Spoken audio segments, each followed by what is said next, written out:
Okay, wait. So you are in Manipur or Guwahati? Where are you? I'm in Delhi. Okay. Oh, NFI. I'm Okay. in Delhi. Yes. Okay. Okay. Yes, in NFI, yes. But now at home. So, Mm-hmm.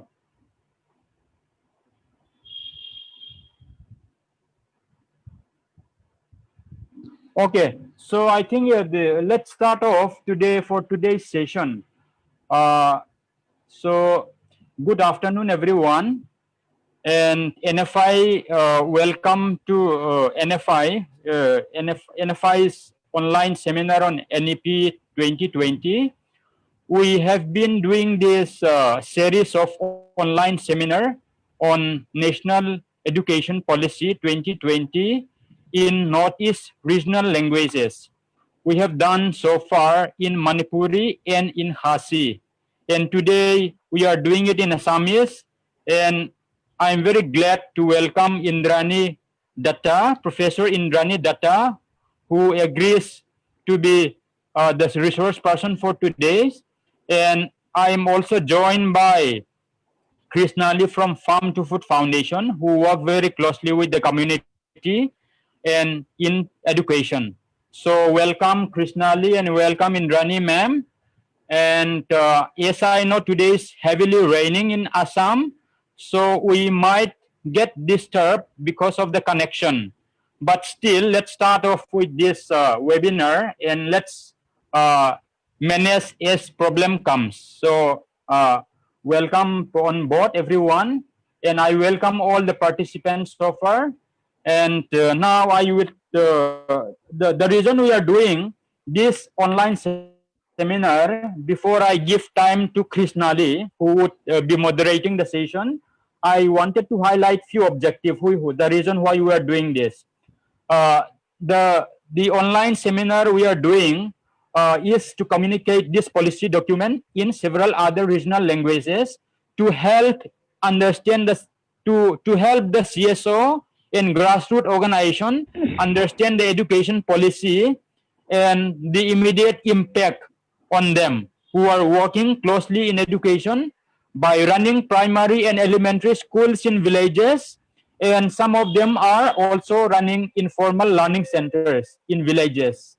And the other reason that we are also doing this policy document seminar is to equip the grassroots leaders, CSO leaders, and NGOs who are working on education to be able to read between the lines and what is the immediate impact and negative impact going to be brought about by the NEP document.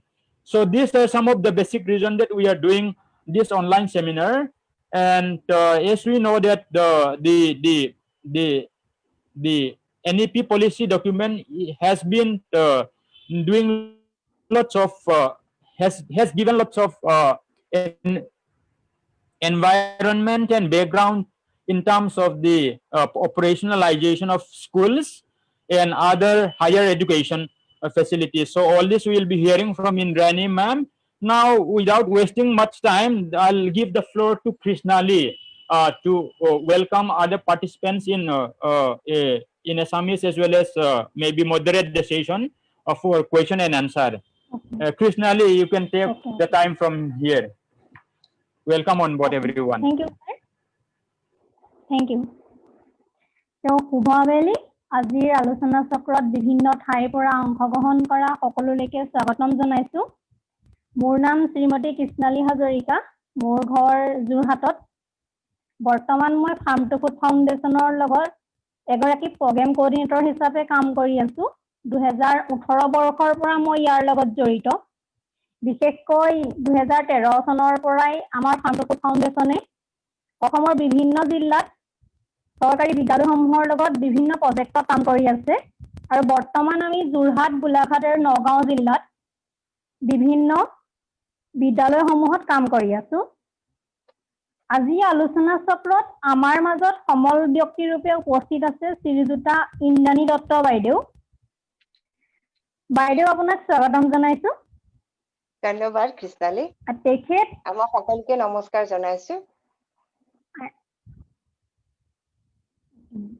তেখেত OKD institute of social change and ডেভেলপমেণ্টৰ প্ৰাক্তন অধ্যাপিকা আৰু বৰ্তমান cotton বিশ্ববিদ্যালয়ৰ সহায়ক অধ্যাপিকা ৰূপে কৰ্মৰত আৰু লগতে তেখেতে all India forum for right to এডুকেশ্যনৰ এগৰাকী সক্ৰিয় সদস্যা।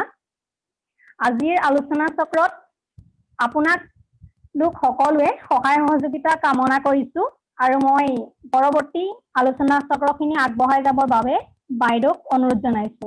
Over to you, ma'am. ধন্যবাদ কৃষ্ণালী। তোমালোকৰ ইয়াত মাতি অনাৰ বাবে মই বহুত ধন্যবাদ। এনেকৈ মোক যিটো সুযোগ দিছে কথা ক'বলৈ, তাৰ কাৰণে মই অশেষ ধন্যবাদ দিছো। কিন্তু অকণমান এটা কথা শুধৰাই দিছো, মই বৰ্তমান মই কটন ইউনিভাৰ্চিটিত আছো। মই সহায়িকা বা অধ্যাপক নহয়, মই তাৰ আচলতে এডজাংক্ট প্ৰফেচাৰ হিচাপে আছো দেই। ৰিটায়াৰমেণ্টৰ পিছত আকৌ পুৰা ফুল আচলতে ইয়াৰ নহয়, সেইকাৰণেহে মই এইখিনি তোমালোকক শুধৰাই দিছো দেই। আচ্ছা, আমি এতিয়া ৰাষ্ট্ৰীয় শিক্ষা নীতি 2020ৰ মই চেষ্টা কৰিম এটা সমালোচনাত্মক দৃষ্টি। আৰু এতিয়া এইখন আমি সকলোৱে জানো যে 29 জুলাই 2020ত এই নথিখন ভাৰত চৰকাৰে গ্ৰহণ কৰিছিলে। আৰু এইখন পঢ়িলে এখন সুন্দৰ সাৱলীল ভাষাত লিখা এখন শিক্ষা পঢ়িলে অত্যন্ত উন্নত চিন্তাৰ এখন প্ৰগতিশীল শিক্ষানীতি যেন অনুভৱ হয়। আৰু তাত অনেক সুন্দৰ কথা নথকা নহয়, অনেক সুন্দৰ কথা তাত আছে। আৰু কিন্তু অলপ যদি আমি ভাল কৰি চাওঁ, তাৰ যদি সেই লাইনবোৰৰ মাজে মাজে কথাবোৰ আমি পঢ়ি চাওঁ, তেতিয়া আমি বুজিম যে এই নথিখন কিন্তু, এই প্লেনখন, এই পলিচিখন কিন্তু সৰ্বসাধাৰণৰ বাবে এক সমতাপূৰ্ণ যিটো শিক্ষা, আমি যদি ইকুৱেল এডুকেশ্যনৰ কথা যিটো কওঁ, সেইটো নহয়। তাৰ পৰিৱৰ্তে ই এখন আচলতে বৈষম্যমূলক এখন আঁচনি বুলি আমি ক'ব লাগিব। আৰু সেই গোটেই পৰিকল্পনাটোৱেই মানে আমি দেখিছো যে বহুতো তাত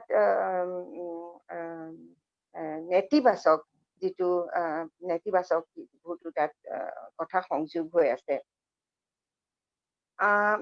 এতিয়া আমি সকলোৱে আচলতে জানো, আপোনালোকে সকলোৱে জানে, যিসকলে স্কুলৰ লগত জড়িত হৈ আছে, সকলোৱে জানে যে আজি চৰকাৰী শিক্ষা ব্যৱস্থাৰ অৱস্থাটো কি হৈছে। অকল চৰকাৰীয়ে নহয়, বহুতো ল' বাজেট বা সাধাৰণতে চলা আজি যিবোৰ প্ৰাইভেট স্কুল বা ব্যক্তিগত খণ্ডৰ যিবোৰ স্কুল আছে, পঢ়াশালী আছে, সেইবিলাকতো অৱস্থা ভাল নহয়।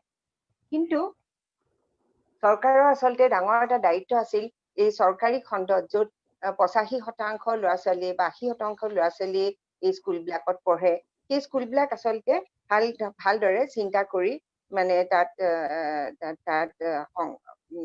ৰিফৰ্ম কৰাৰ যিটো সুবিধা আছিল, সেই সুবিধাটো কিন্তু এই নীতিখনে নললে।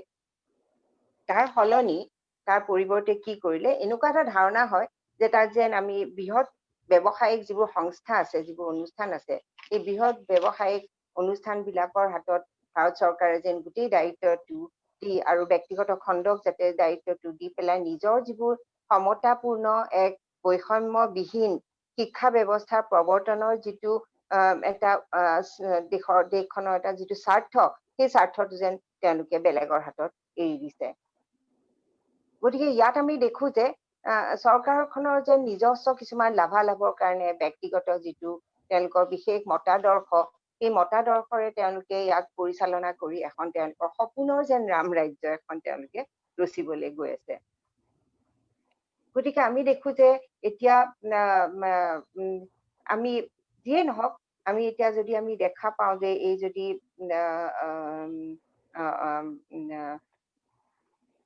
ভাৰতবৰ্ষত ইতিমধ্যে আমাৰ অনেক বৈষম্য আছে। শিক্ষা ব্যৱস্থা পৰা আদি কৰি শিক্ষাৰ ক্ষেত্ৰত আমি বহুত বৈষম্য দেখো। কিন্তু এই বৈষম্যবোৰ আমি যদি এই শিক্ষানীতিখনৰ লগত তুলনা কৰি চাওঁ, যে এই বৈষম্যবোৰ আঁতৰাবলৈ যিখিনি কৰণীয় আছিল, সেইখিনিতো কৰা নাই, বৰং ইয়াৰ পৰা অনুভৱ হয় যে এই বৈষম্যবোৰ আৰু বাঢ়ি যাব। এতিয়া বৰ্তমান যিখন নথি, যিখন নীতি, শিক্ষা নীতি আমাৰ হাতত আছে, 64 পৃষ্ঠাৰ নীতি, সেইখন প্ৰথম যিখন আছিল 485 পেজৰ, তাতকে অনেক সৰু। কিন্তু তবুও আমি গোটেইখিনি কথা খৰচি মাৰি কথা পাতিবলৈ আমাৰ ইয়াত নিশ্চয় সময় নহব।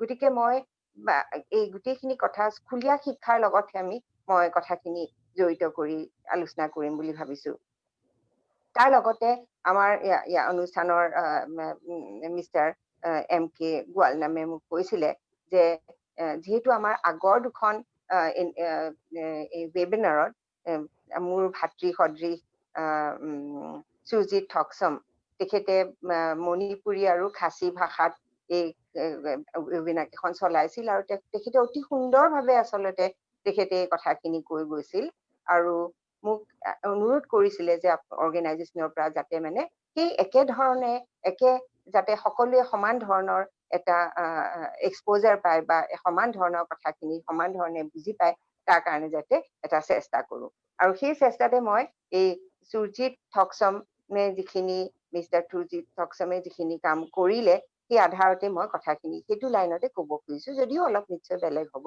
কিন্তু মই সেইখিনি লাইনতে মই ক'বলৈ চেষ্টা কৰিম বাৰু এতিয়া এই আইনখন আমি যেতিয়া দেখো এতিয়া ৰাষ্ট্ৰীয় শিক্ষা নীতিটো প্ৰথমতে আমি চাব লাগিব যে এইখন কেতিয়া হ'ল আৰু কেনেকে প্ৰস্তুত কৰা হ'ল গোটেই প্ৰস্তুতৰ যিটো প্ৰক্ৰিয়া সেই প্ৰক্ৰিয়াটোনো কি সেইটোলে চাই যেতিয়া দেখো আমি এটা বিসংগতিপূৰ্ণ এটা প্ৰস্তুতি প্ৰক্ৰিয়া আমি দেখিবলৈ পাওঁ প্ৰথমতে অক্টোবৰৰ 31 তাৰিখে 2015 চনত তেখেত এতিয়া নাই তেখেত TR সুব্ৰমণিয়াম এখন কমিটি কৰি দিয়া হৈছিল আৰু তেখেতক কিন্তু তেওঁলোকক 2015 চনত এখন খচৰা যিখিনি আমাৰ শিক্ষা নীতি 2020ৰ যিখন খচৰা সেইখন প্ৰস্তুত কৰিবলৈ দিয়া হৈছিল কিন্তু সেই অক্টোবৰত সেইটো দিলে কিন্তু 24 নৱেম্বৰত আকৌ আৰু এখন তেওঁলোকে নটিচ উলিয়ালে যিখনত ক'লে যে ৰাষ্ট্ৰীয় শিক্ষা নীতি তেওঁলোকে এইবাৰ হেৰিটোহে ক'ব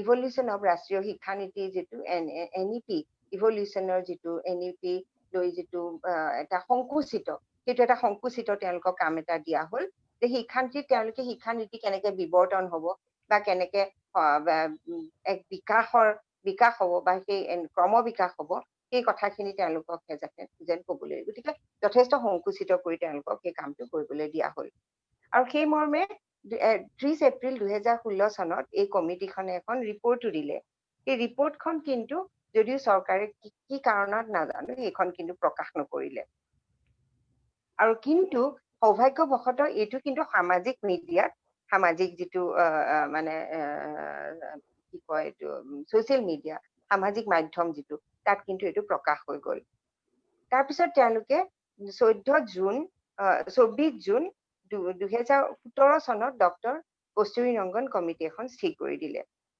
আৰু সেই কমিটিখনে 31 মে 2019 চনত তেওঁলোকে কমিটিৰ ৰিপৰ্ট দাখিল কৰিলে আচলতে তেওঁলোকে 2018 চনৰ শেষৰ ভাগত কৰিছিল কিন্তু চৰকাৰে সেইখন ৰাইজৰ বাবে উলিয়াই দিলে বা তেওঁলোকে একচেপ্ট কৰিলে সেইখন 31 মে 2019 এইখন এখন অত্যন্ত গধুৰ অত্যন্ত ডাঙৰ এখন 485 পৃষ্ঠাৰ এখন ডকুমেণ্ট বা এখন দস্তাবেজ সেইখন তেওঁলোকে প্ৰকাশ কৰিলে কৰাৰ পিছত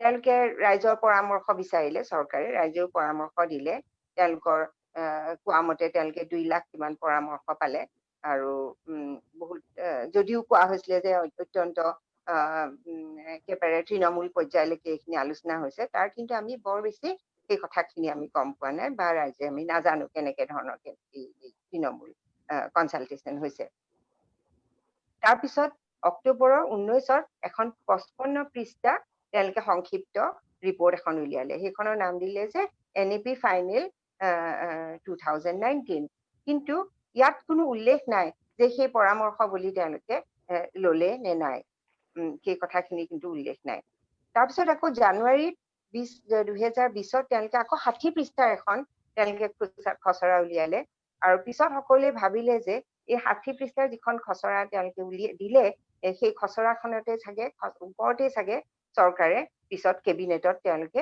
29 জুলাইত সেইখন তেওঁলোকে গ্ৰহণ কৰিলে কিন্তু 29 জুলাইত তেওঁলোকে যিখন আকৌ 65 পেজৰ অনুমোদিত যিখন তেওঁলোকে ফাইনেল হিচাপত NEP 2020 উলিয়ালে কিন্তু সেইখনত আকৌ কেইবাটাও সেই 55 পৃষ্ঠাৰ যিখিনি কথা আছিল তাৰে আকৌ কেইবাটাও কথা হাল সলনি হ'ল গতিকে এই কথাখিনিলে মন কৰিলে আমি দেখা পাওঁ যে কেনেকে আচলতে শিক্ষা নীতিক লৈ চৰকাৰ নিজেই অত্যন্ত বিশৃংখল বা নিজেই কেনেকে বিভ্ৰান্ত বা কনফিউজ হৈ আছে যি কি নহওক আমি প্ৰথমতে চাব লাগিব যে তাত ইয়াত বহুতো সলনি কৰিছে আৰু প্ৰথম সলনি হৈছে তেওঁলোকে সলনি কৰিছে যে তেওঁলোকে এইটোত মানে ইয়াত মানে এই হেৰিখনে সলনি কৰি দিছে মানে ষ্ট্ৰাকচাৰটো সলনি কৰি দিছে মানে শিক্ষাৰ এই ষ্ট্ৰাকচাৰ মতে স্কুলীয়া শিক্ষাৰ মানে 4টা ভাগত তেওঁলোকে ভগাইছে প্ৰথম ভাগটো হ'ল 5 বছৰীয়া আৰু তাত 3 বছৰীয়া শিশুৰ পৰা আৰম্ভ হয় 3 বছৰ তাত 3 বছৰৰ পৰা 8 বছৰ পৰ্যন্ত তাত মানে সেই সেকশনটো সেই 5 বছৰ থাকিব প্ৰথম 3 বছৰত তেওঁলোকে অংগনৱাড়ী বা প্ৰাক প্ৰাথমিক আৰু বাল ভাটিকা এই বুলি কোৱা হৈছে বাল ভাটিকা বুলি কৈছে বা 3 পৰা 6 বছৰলৈকে তাত অংগনৱাড়ী আমি জানোৱেই আৰু প্ৰাক প্ৰাথমিক খিনি আমি জানোৱেই এই সেইবিলাক তেওঁলোকে এইবোৰ যিবোৰ মানে তেওঁলোকৰ ইয়াত উদ্দেশ্য হ'ল যে খুব সুন্দৰভাৱে লিখিছে যে মানে প্ৰাথমিক শিক্ষাটো প্ৰাক প্ৰাথমিক শিক্ষাটো কিয় দৰকাৰ বা আমাৰ যে শিশুৰ যে 85% যিটো মগজুৰ বৃদ্ধি সেই বিকাশটো হয় এইখিনি সময়তে আৰু এইখিনি অত্যন্ত গুৰুত্বপূৰ্ণ অত্যন্ত ধুনীয়াকে লিখিছে এইখিনি পঢ়িলে বৰ ভাল লাগে যে আমি ইমান ভাল কাম এটা কৰিবলৈ গৈ আছো তাৰ পিছৰ ষ্টেজটো হ'ল যে প্ৰাৰম্ভিক বা প্ৰস্তুতিমূলক প্ৰিপাৰেটৰী বুলি কৈছে প্ৰিপাৰেটৰী প্ৰথম হ'ল ফাউণ্ডেশ্যন সেইটো তেওঁলোকে বুনিয়াদী বুলি কৈছে দেই প্ৰথম এই 3 পৰা 8 বছৰলৈকে যিটো মানে 5 বছৰ সেই 5 বছৰ তেওঁলোকে ফাউণ্ডেশ্যন বা বুনিয়াদী বুলি কৈছে তাতে দুটা ভাগ কৰা হৈছে এটা হ'ল অংগনৱাড়ী আৰু বাকী ওপৰৰ 2 বছৰ হ'ল প্ৰথম আৰু দ্বিতীয় শ্ৰেণী ক্লাছ 1 and 2 তাৰ পিছৰটো হৈছে প্ৰিপাৰেটৰী তাৰ ওপৰতো প্ৰিপাৰেটৰীত হ'ল 3 বছৰৰ কাৰণে তাত ক্লাছ 3 পৰা 5 লৈকে হ'ব 5 লৈকে ক্লাছ 3 to 5 আৰু তাত 8 পৰা 11 বছৰ শিশুসকলে পঢ়া শুনা কৰিব তেনেকে তাৰ পিছৰটো হ'ল মিডল বা মধ্যৱৰ্তী সেইটোতো 3 বছৰ তাত 11 পৰা 14 বছৰ বয়সলৈকে ক্লাছ 6 পৰা 8 লৈকে মিডল ক্লাছ যিটো আমি এতিয়া এলিমেণ্টাৰী বুলি কৈ আছো তালৈকে তাৰ পিছৰ 4টা হ'ল সেইটো তেওঁলোকে মাধ্যমিক বা সেকেন্ডাৰী বুলি কৈছে তাত 14 পৰা 18 বছৰলৈকে তাতে তেওঁলোকৰ শিশুসকলে ল'ৰা ছোৱালীবিলাকে পঢ়িব গতিকে তাত সেকেন্ডাৰী হাই সেকেন্ডাৰী দুটাই সামৰি লোৱা হৈছে এই ধৰণৰ তেওঁলোকে এটা ডিভিজন কৰিছে কৰোঁতে এতিয়া তেওঁলোকে ফাউণ্ডেশ্যনেল মই আগতে ক'লোৱেই যে মানে ফাউণ্ডেশ্যনেল যিটো ষ্টেজ তাত তেওঁলোকে অত্যন্ত গুৰুত্ব দিছে আৰ্লি চাইল্ডহুড কেয়াৰ এণ্ড এডুকেশ্যনৰ যিটো আগৰ পৰা আছে এতিয়া যে আছে সেইটো নহয় 1975 চনতে আমাৰ অংগনৱাড়ী চেণ্টাৰ্ছবোৰ হৈছিলে সেইটো চাইল্ড ৱেলফেয়াৰ অধীনত আছিল ডিপাৰ্টমেণ্ট অফ চাইল্ড ৱেলফেয়াৰ আৰু সেইটো মানে তেওঁলোকে ধৰক আছিলেই আগৰ পৰা এইটো তেওঁলোকে অংগনৱাড়ী চেণ্টাৰবোৰ এতিয়াও আছে আৰু খালি এটাই কথা যে এই সকলোকে সামৰি ল'ব পৰা হোৱা নাই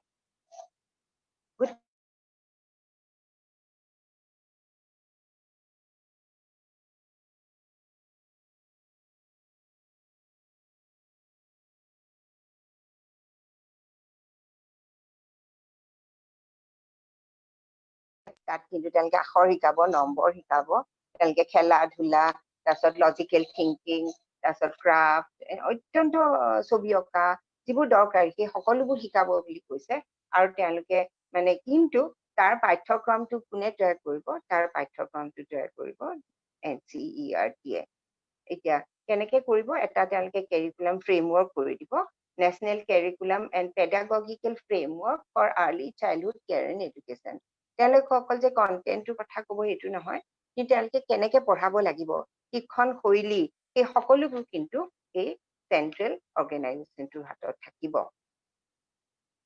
কিন্তু ইয়াত আৰু তাত মানে ধৰা এতিয়া আমি কি তেওঁলোকে লিখিছে যে ইয়াত 4 ধৰণৰ আচলতে প্ৰাক প্ৰাথমিক শিক্ষা বা আৰ্লি চাইল্ডহুড কেয়াৰ এণ্ড এডুকেশ্যনৰ সুবিধা থাকিব এটা হ'ল অংগনৱাড়ী চেণ্টাৰ যিবোৰ ইতিমধ্যে আমি দেখিছো আছে তাৰপিছত আছে প্ৰাথমিক স্কুলৰ লগত যিবিলাক অংগনৱাড়ী চেণ্টাৰ অকল সৰীয়া নহয় তেওঁলোকে প্ৰাথমিক স্কুলৰ লগত সংযুগ্ন হৈ আছে তৃতীয়টো হ'ল যে প্ৰাথমিক স্কুলৰ লগত সংযুক্ত হৈ থকা প্ৰাক প্ৰাথমিক স্কুল কিছুমান সংযুক্ত হৈ আছে বা কিছুমান অন্ততঃ কিছুমান স্কুলত প্ৰাক প্ৰাথমিক 5-6 বছৰৰ ল'ৰা ছোৱালীকো শিক্ষা দিয়ে যদিও ইণ্ডিপেণ্ডেণ্ট হিচাপে নাই বা তেওঁলোকে তাৰ লগতে জড়িত হৈ আছে আৰু তাৰোপৰি অকলশৰীয়া যিবোৰ প্ৰাথমিক স্কুল আছে প্ৰাক প্ৰাথমিক স্কুল যেনে ইংলিছ মিডিয়ামৰ বিশেষকৈ বহুত আছে কিজি বা এনেকুৱা ধৰণৰ বহুত আছে আজিকালি ব্ৰেণ্ড থকা কিছুমান স্কুল আছে বা অন্যান্য আমি অলিয়ে গলিয়ে প্ৰাক প্ৰাথমিক স্কুল আমি দেখিব পাওঁ এই সকলোবোৰ স্কুলকে তেওঁলোকে এই প্ৰাক প্ৰাথমিক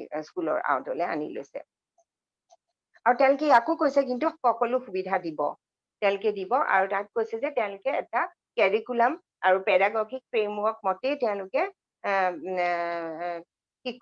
তেওঁলোকে শিক্ষকসকলক তেওঁলোকে ট্ৰেইনিং দিব প্ৰশিক্ষণ দিব এতিয়া আমি দেখো আপোনালোকেও সকলোৱে জানে যে আমাৰ অংগনবাদী চেণ্টাৰ্ছ বিলাকৰ শিক্ষকৰ অৱস্থাটো কি বেছিভাগতে আমি দেখো যে অংগনবাদী চেণ্টাৰ্ছ বিলাকত যিবোৰ শিক্ষক থাকে সেইবিলাক অত্যন্ত অকমান একেবাৰে কম শিক্ষিত হয় বহুত সময়ত ক্লাছ 5-6ত পঢ়া অৰ্ধ শিক্ষিত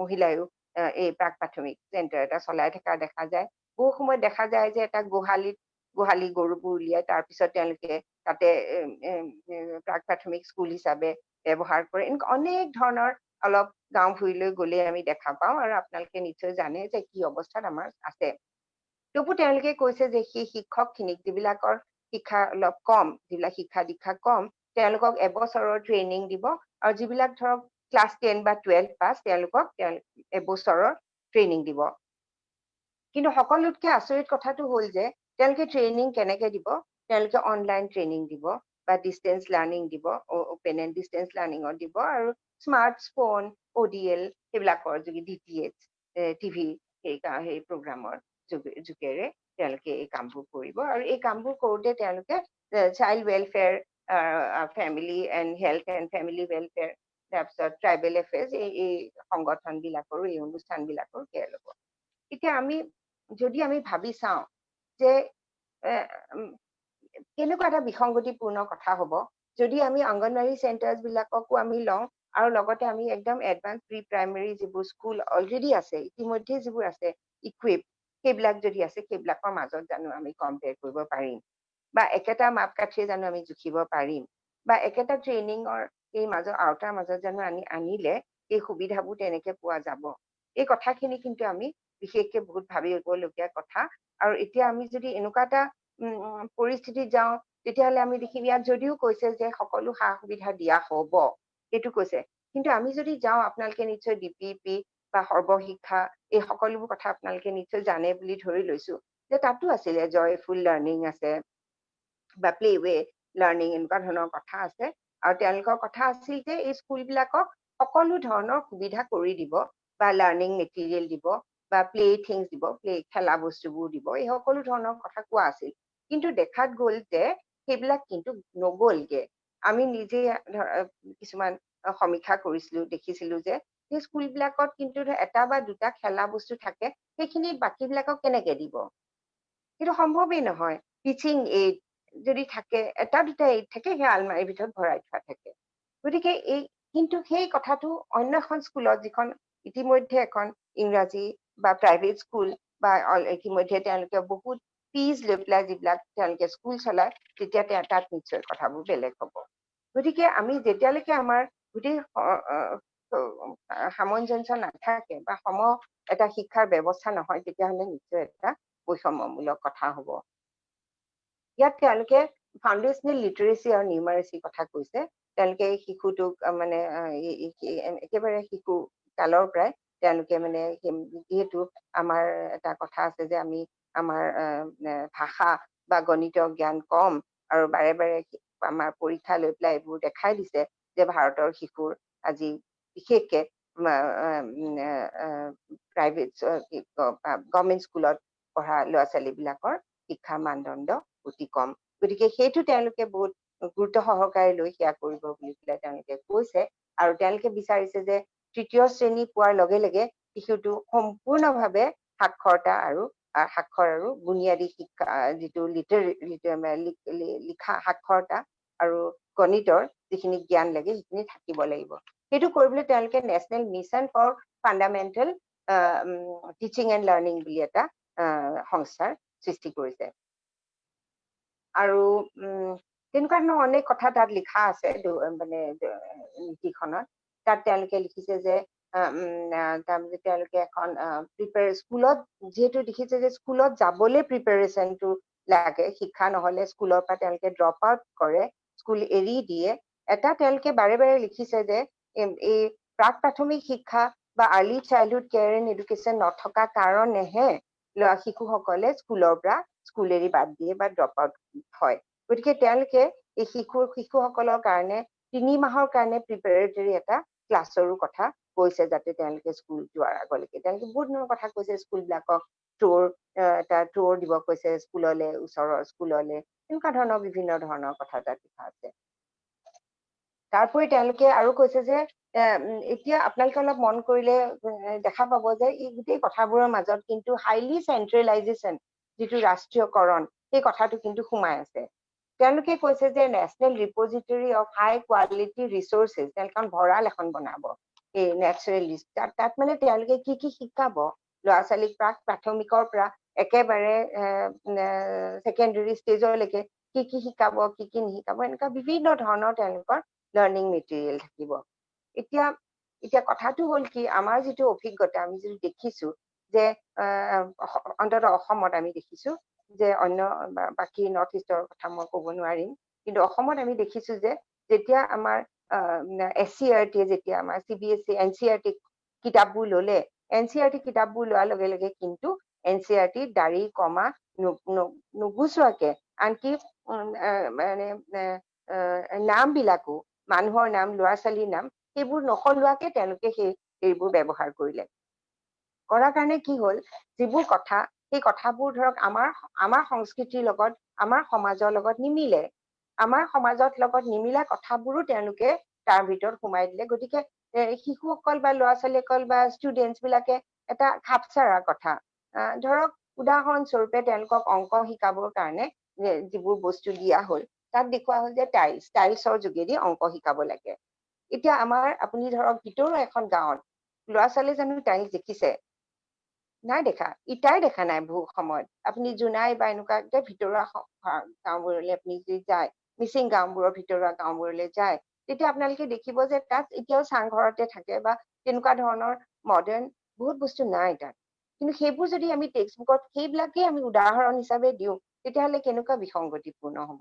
এনেকুৱা আৰু অনেক বিসংগতি হবলৈ যাব যদি আমি এটা নেচাৰেল ৰিপজিটৰীৰ ওপৰত নিৰ্ভৰ কৰি আমাৰ শিক্ষা ব্যৱস্থাটো কৰো, যিটো আমাৰ চেন্ট্ৰেলাইজ কৰিবলৈ কৈ আছে।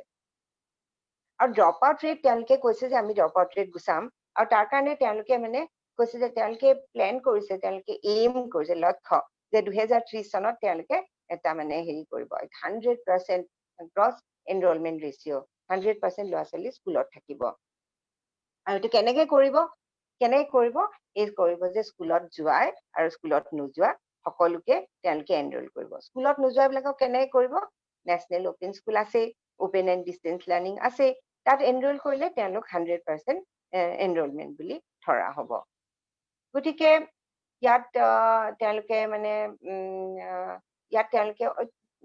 বহুত সময়ত এনেকুৱা লাগে যেন ইমান সুন্দৰ সুন্দৰ কথা কৈছে, কিন্তু তাৰ মাজত আকৌ ভলেণ্টিয়াৰিজমৰ কথা বহুত কৈছে। তেওঁলোকে কৈছে যে এই শিশুসকলক স্কুললৈ আনিবলৈ তেওঁলোকে আছে এটা ভাল কথা কৈছে, যে মানে তেওঁলোকে স্কুলৰ আন্তঃগাঁথনি ঠিক কৰিব, শিক্ষাৰ ব্যৱস্থাবোৰ ঠিক কৰিব, আৰু সঁচাকে যদি কৰে তেতিয়াহ'লে সেইটো নিশ্চয় ভাল কথা। কাৰণ আন্তঃগাঁথনি যেতিয়া বেয়া হয়, শিশুসকল নিশ্চয় আহিব নোখোজে। চাল বেৰ নোহোৱা স্কুল এখনত এনেকুৱা ধৰণৰ এটা পৰিৱেশত কোনো আহিব নোখোজে।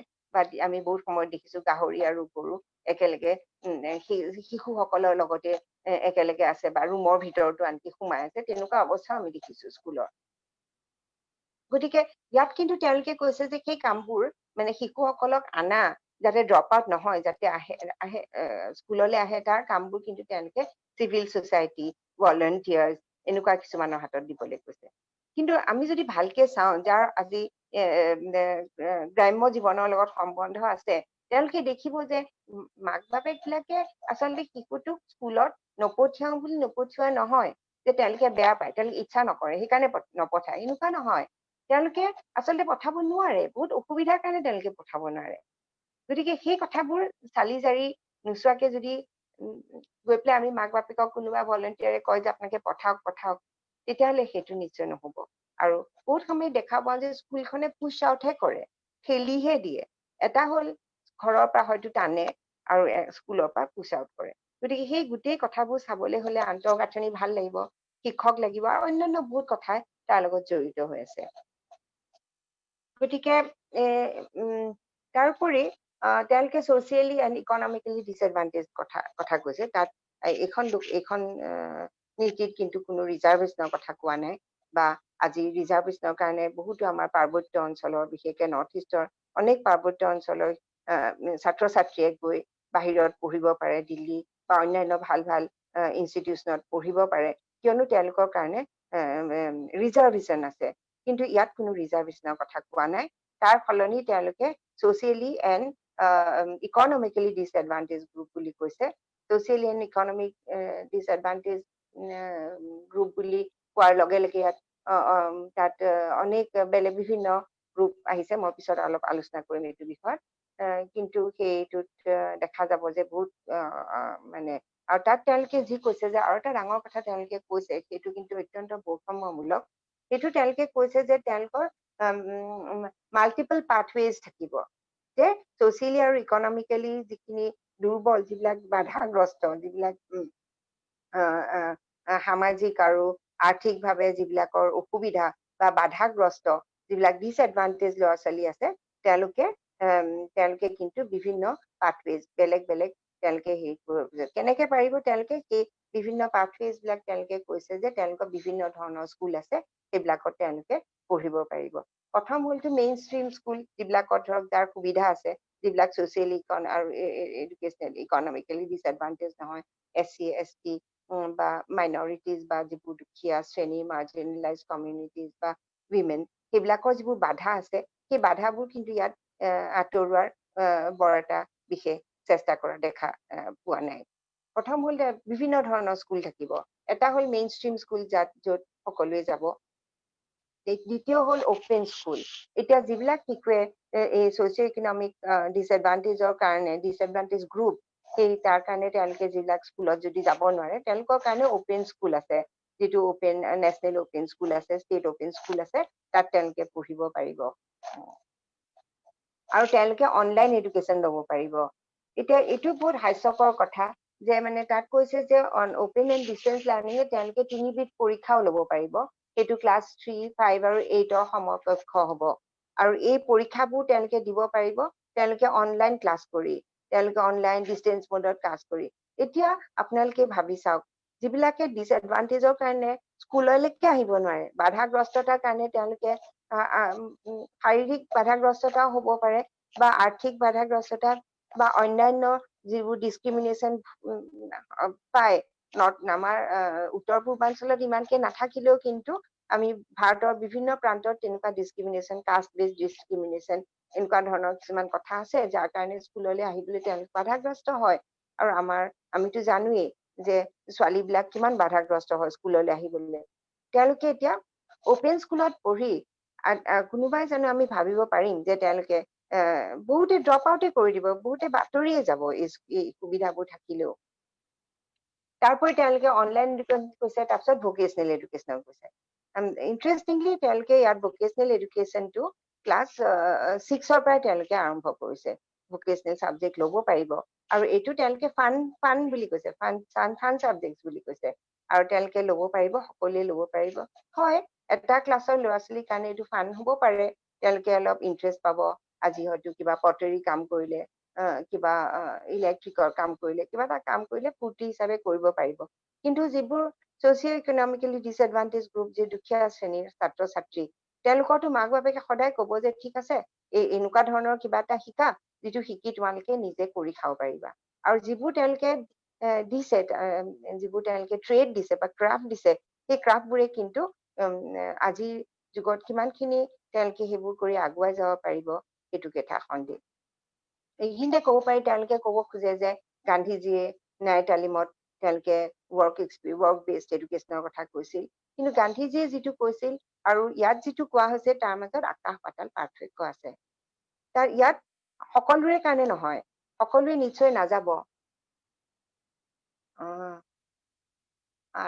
সকলোৱে নিশ্চয় সকলোৰে কাৰণে মানে সকলোৱে নিশ্চয় নাযাব আৰু ইয়াত সকলোৱে এইটোৱে চিন্তা কৰিছে যে নিশ্চয় সমাজৰ যিখিনি দুৰ্বল শ্ৰেণীৰ সেইবিলাকে তালৈ যাব। তাৰপিছত তেওঁলোকে হোম স্কুলৰ কথা কৈছে, ভোকেচনেল স্কুলৰ কথা কৈছে, হোম স্কুলৰ কথা কৈছে। আমি দেখিছো ইয়াত বিভিন্ন ধৰণৰ স্কুল থাকিব যে মাল্টিপল পাথৱেজ, আৰু সেই মাল্টিপল পাথৱেজ লৈ ছচিয়েল আৰু ইকনমিকেলি ডিসএডভান্টেজ গ্ৰুপৰ ল'ৰা ছোৱালীবিলাকে শিক্ষা ল'ব পাৰিব। এইটো নিশ্চয় এটা বৈষম্যমূলক ব্যৱস্থা।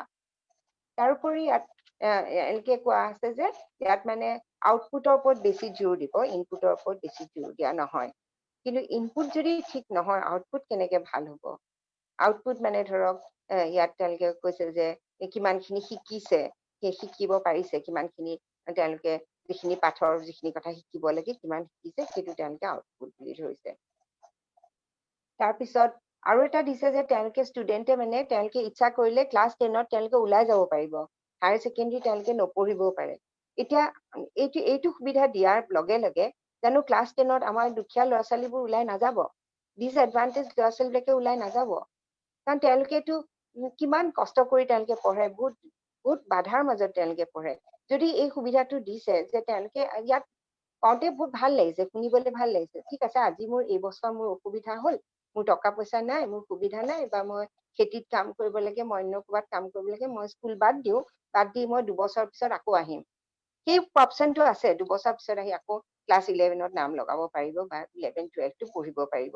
গতিকে ইয়াৰ পৰা দেখা যায় যে এইটো এটা মানে ইয়াৰ পৰা ড্ৰপ আউটো হ'ব আৰু ইয়াৰ বৈষম্যৰ সৃষ্টি কৰিব।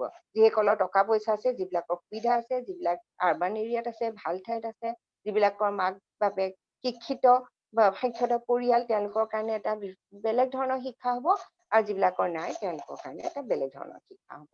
এইটো নিশ্চয় আমাৰ ড্ৰপ আউটো বঢ়াই দিব। ইয়াত আৰু এটা কথা কৈছে মাল্টিলিংগুৱেলিজম। এতিয়া কেইবাটাও ভাষাৰ কথা কৈছে। ইয়াত কৈছে যে মানে যিহেতু ভাৰতত মাল্টিলিংগুৱেল বহুত ভাষা আছে, ইয়াত ভাষাবোৰ তেওঁলোকে পঞ্চম শ্ৰেণীলৈকে তেওঁলোকে ইয়াত কৈছে যে মাতৃভাষা হ'ব লাগিব, বা সেই ঘৰুৱা ভাষা, ঘৰত কোৱা ভাষা মাতৃভাষা বা সেই অঞ্চলটোৰ ভাষা তেওঁলোকে 5ম মানলৈ পঢ়িব লাগিব। আৰু যদি পাৰে ইফ পচিবল তেতিয়াহ'লে 8ম মান শ্ৰেণীলৈকে তেওঁলোকে মাতৃভাষাত পঢ়িব লাগিব। এইটো নিশ্চয় ভাল কথা, কিন্তু আমাৰ যিহেতু উত্তৰ পূৰ্বত আমি যিটো দেখিছো যে আমাৰ ডাইলেক্টছ আছে, আৰু তাত বহুত আমাৰ ধৰক এতিয়াও আমাৰ তেনেকে ভাষা হিচাপত কিছুমান হয়তো আগবাঢ়ি যোৱা নাই, বা আমাৰ কিতাপ নাই, কিতাপ ক'ৰ পৰা হ'ব? এই গোটেই কথাবোৰ আমাৰ আৰু বিস্তৃতভাৱে আমি আমাৰ উত্তৰ পূৰ্বৰ শিক্ষাবিদ বা উত্তৰ পূৰ্বৰ শিক্ষক, ছাত্ৰ আৰু গাৰ্জেন সকলোৰে মাজত মই ভাবো যে এইটো কথা অলপ বিস্তৃতভাৱে এক্সপাৰ্টৰ লগত এইখিনি কথা পতা ভাল যে আমি কেনেকে কৰিম। তাৰোপৰি ইয়াত ভাষাৰ কথা কৈছে যে আমাৰ 3টা ভাষাৰ পিছত 3 লেংগুৱেজৰ কথা কৈছে। 3 লেংগুৱেজৰ কথা কৈছে যে তাত মানে 3টা ভাষা হ'ব লাগিব, তাৰে 2টা ভাষা ভাৰতীয় ভাষা হ'ব লাগিব। এই শিশুৰ পৰা এই 3 লেংগুৱেজ ফৰ্মুলা কিন্তু একদম প্ৰাক প্ৰাথমিকৰ পৰাই আৰম্ভ, তেওঁলোকে বিভিন্ন কথাৰ যোগেদি খেলাৰ যোগেদি তেওঁলোকে কৰিব। আৰু ইয়াত তেওঁলোকে কৈছে যে তেওঁলোকে আৰু এটা কৈছে যে এক ভাৰত শ্ৰেষ্ঠ ভাৰত। তেওঁলোকে ভাৰতৰ সংস্কৃতি বা ভাৰতীয় বুলি নিজকে কৈ গৰ্ব অনুভৱ কৰাৰ যিটো প্ৰচেষ্টা, সেই প্ৰচেষ্টাটো পাতে পাতে আমি দেখা পাওঁ। গতিকে ইয়াত কৈছে শ্ৰেষ্ঠ ভাৰত, ইয়াত তেওঁলোকে কৈছে এইটো যে বিভিন্ন ধৰণৰ ভাষা যাতে বেলেগে শিকিব পাৰে। কিন্তু আমি চিন্তা কৰো নৰ্থ ইষ্টৰ কোনটো ভাষা গৈ দিল্লী বা আজি ৰাজস্থান বা দক্ষিণ ভাৰতত কোনোবাই নৰ্থ ইষ্টৰ কোনোবা এটা ভাষা জানো ল'ব, কোনোবাই জানো সেই ভাষা শিকিব? তাতকৈ ডাঙৰ কথা, সকলোতকৈ ডাঙৰ কথা যে ইয়াত সংস্কৃতটো এটা মডাৰ্ণ ভাষা বুলি কৈছে।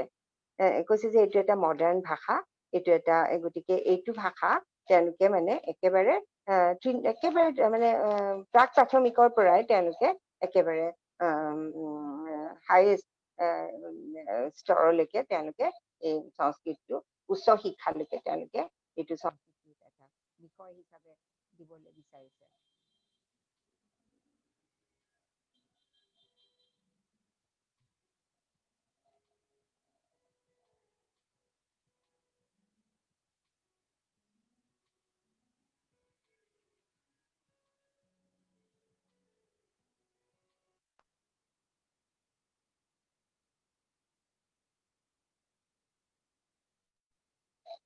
সৰি তাত তেওঁলোকে দিব খুজিছে আৰু সংস্কৃতটো তেওঁলোকে মানে কৈছে চিম্পল ষ্টেণ্ডাৰ্ড সংস্কৃতৰ কথা কৈছে আৰু সংস্কৃত থ্ৰু সংস্কৃত সেইটো মানে কৈছে খুব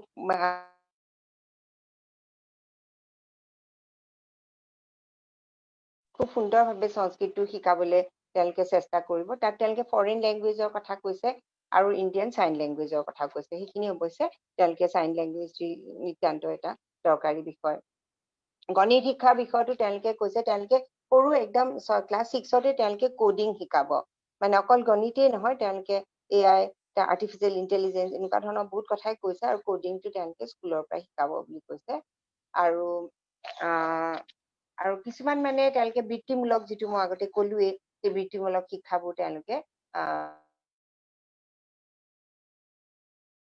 নলেজ ফ্ৰম এনচিয়েণ্ট ইণ্ডিয়াৰ কথা কৈছে যে নলেজ ফ্ৰম এনচিয়েণ্ট ইণ্ডিয়াবোৰ তেওঁলোকে মানে স্কুলীয়া সময়তে শিকাব আৰু তাত তেওঁলোকে পঞ্চতন্ত্ৰৰ কথা কৈছে জাতকৰ কথা কৈছে হিতোপদেশৰ কথা কৈছে তেওঁলোকে এনচিয়েণ্ট হোৱাট নলেজ আমাৰ এতিয়া প্ৰশ্নটো হ'ব যে কি জ্ঞান আমি সেইবোৰ কি শিকিম অকল আমি যে আমি হিন্দু শাস্ত্ৰত বা অকল যিবোৰ আমাৰ সংস্কৃতত যিবোৰ কথা আছে বা মেইনলেণ্ড ইণ্ডিয়াৰ যিবোৰ কথা সেই কথা বুলি শিকিম নে আমাৰ কথাবোৰ আমি কেনেকে আমাৰ শিশুক শিকাম যিহেতু কেৰিকুলামখন বা গোটেই পেডাগগি গোটেই ফ্ৰেমৱৰ্ক এই গোটেইখিনি কিন্তু চেন্ট্ৰেলি বনাব আমাৰ কিমান সুবিধা হ'ব আমি কেনেকে কৰিব পাৰিম এই কথাবোৰ কিন্তু আমি চিন্তা কৰিব লাগিব এনেকুৱা লাগিছে যেন এই পঢ়াৰ পিছত এনেকুৱা লাগিছে যেন ভাৰতৰ যিটো শিক্ষা বিষয়টো যিটো ফেডাৰেল যিটো কনকাৰেণ্ট লিষ্টত আছে যে ষ্টেট আৰু চেন্ট্ৰেল দুটাৰ কিন্তু এতিয়া এনেকুৱা এটা ভাৱ হৈছে যেন এইটো কনকাৰেণ্ট লিষ্টৰ পৰা ওলাই গ'ল ইয়াত এছেছমেণ্টৰ কথা কৈছে বহুত ধৰণৰ পৰীক্ষাৰ কথা কৈছে ইয়াত কৈছে যে পৰীক্ষা গোটেই কথাখিনি ৰিডিজাইন কৰিব লাগিব এটা প্ৰগ্ৰেছ কাৰ্ড থাকিব লাগিব আৰু প্ৰগ্ৰেছ কাৰ্ডটো কোনে ঠিক কৰি দিব তাৰ এইটো নেশ্যনেল টেষ্টিং এজেঞ্চি এটা নেশ্যনেল টেষ্টিং এজেঞ্চি থাকিব যি ডিগ্ৰী আৰু স্কুলৰ শেষত আৰু ডিগ্ৰীৰ শেষত নেশ্যনেল টেষ্টিং এজেঞ্চিয়ে তেওঁলোকে গোটেই ভাৰতবৰ্ষত একে ধৰণৰ এছেছমেণ্ট কৰিব একে ধৰণৰ একেটা পৰীক্ষাই হ'ব সেই পৰীক্ষাত তেওঁলোকে আৰু গোটেই ভাৰতত যিটো ৰেংক পাব চবে যেনেকে আৰু তেনেকে তেওঁলোকৰ এডমিশ্যনবোৰ হ'ব এইটো কিন্তু অত্যন্ত ভয়ংকৰ কাৰণ আমি জানো যে ইয়াত আমাৰ লেভেল প্লেইং ফিল্ড নাথাকিব আমি সকলোৱে জানো যে আমাৰ কিমান মানে ডিছপেৰিটি আছে শিক্ষাৰ কিমান ডিছপেৰিটি আছে সুবিধাৰ কিমান ডিছপেৰিটি আছে এই গোটেইবোৰ যদি আমি নলওঁ যদি গোটেইবোৰ একাকাৰ কৰি লওঁ গোটেই যদি যিবোৰ প্ৰত্যেক ষ্টেটৰে প্ৰত্যেক ৰাজ্যৰে বিশেষ কিছুমান সুবিধা আছে সেই সুবিধাবোৰ লৈ সেই শিশুসকলে পঢ়া শুনা কৰে ছাত্ৰ ছাত্ৰী বা তেনেকে ধৰণৰ এটা কিন্তু আমি যদি একাকাৰ কৰিবলৈ যাওঁ তেতিয়াহ'লে আমাৰ মানে বহুত সাংঘাতিক ধৰণৰ এটা অসুবিধাৰ সৃষ্টি হ'ব আৰু তেওঁলোকে কৈছে যে ইয়াত মানে ট্ৰেকিং কৰিব বুলি কৈছে অত্যন্ত বহুত কথাই কৈছে তেওঁলোকে আৰ্টিফিচিয়েল ইন্টেলিজেন্স ব্যৱহাৰ কৰি কেনেকে এটা শিশুৰ বিকাশৰ কথাবোৰ তেওঁলোকে চাব বা কেনেকে প্ৰগ্ৰেছ কৰিছে বিভিন্ন ছাবজেক্টত কেনেকুৱা প্ৰগ্ৰেছ কৰিছে এইখিনিতে মই এটা কথা ক'ব খোজো আমাৰ অভিজ্ঞতা কি comprehensive cumulative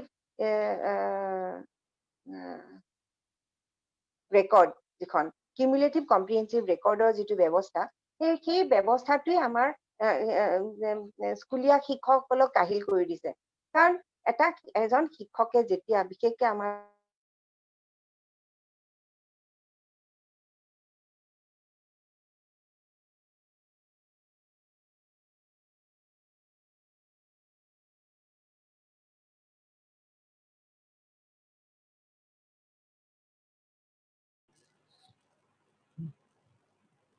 We lost your voice, ma'am.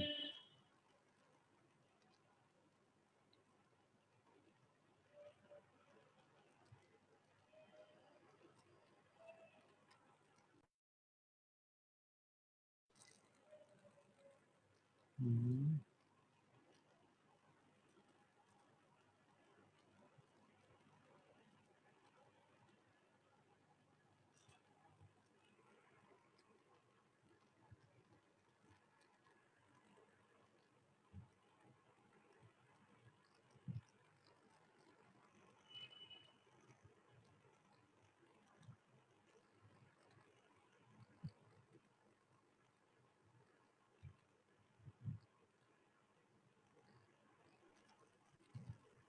Can you hear me? Hello? Yes, ma'am. you're audible. Okay. Okay. I don't know if you can repeat the last few seconds. Okay. Actually, I was saying that, like they are making in last we know that they are now talking about progress card. Progress card or kotha telke koise national testing agency conduct koribo progress card. Ei progress card bu telke beleg dhone design koribo. Kintu amar jitu obhiggota apnalke nichhoy jane je comprehensive cumulative comprehensive record jikhon rakhibo lage hekhon rakhute shikhokor kiman samoy nosto hoy aru keneke hekhon অযথা কিছুমান কামৰ ভিতৰত পৰে যিটো শিশুসকলক অন্য কথাৰ প্ৰতি মন দিয়াৰ অসুবিধাহে হয় এতিয়া আমাৰ যদি এনেকুৱা ধৰণৰ টেষ্টিঙৰ কিছুমান ডিজাইন কৰে যিবোৰ ধৰক হয়তো কিছুমান স্কুলততো হ'ব য'ত বহুত শিক্ষক আছে য'ত এগৰাকী টিচাৰে 10টা ষ্টুডেণ্টক পঢ়ায় তাত নিশ্চয় হ'ব তাত সেইবোৰ কথা নিশ্চয় হ'ব বহুত ভালকে হ'ব সেইবোৰ কথা কিন্তু আমাৰ যিটো গ্ৰামাঞ্চলৰ স্কুল যিটো আমাৰ চৰকাৰী স্কুল সেই স্কুলবিলাকত এইবোৰ নিশ্চয় সম্ভৱ নহ'ব যদিহে তেওঁলোকে বাকি সকলো সুবিধা নিদিয়ে যদিহে স্কুল বিল্ডিঙৰ পৰা আদি কৰি স্কুলৰ যিবোৰ আন্তঃগাঁথনি শিক্ষক সাবজেক্ট টিচাৰ আৰু অন্যান্য সকলো সামগ্ৰী সকলো বস্তু যদি নিদিয়ে আৰু তেতিয়াহলে এইখিনি কিন্তু সম্ভৱ নহ'ব তাৰপিছত তেওঁলোকে ক্লাছ 10 আৰু 11ত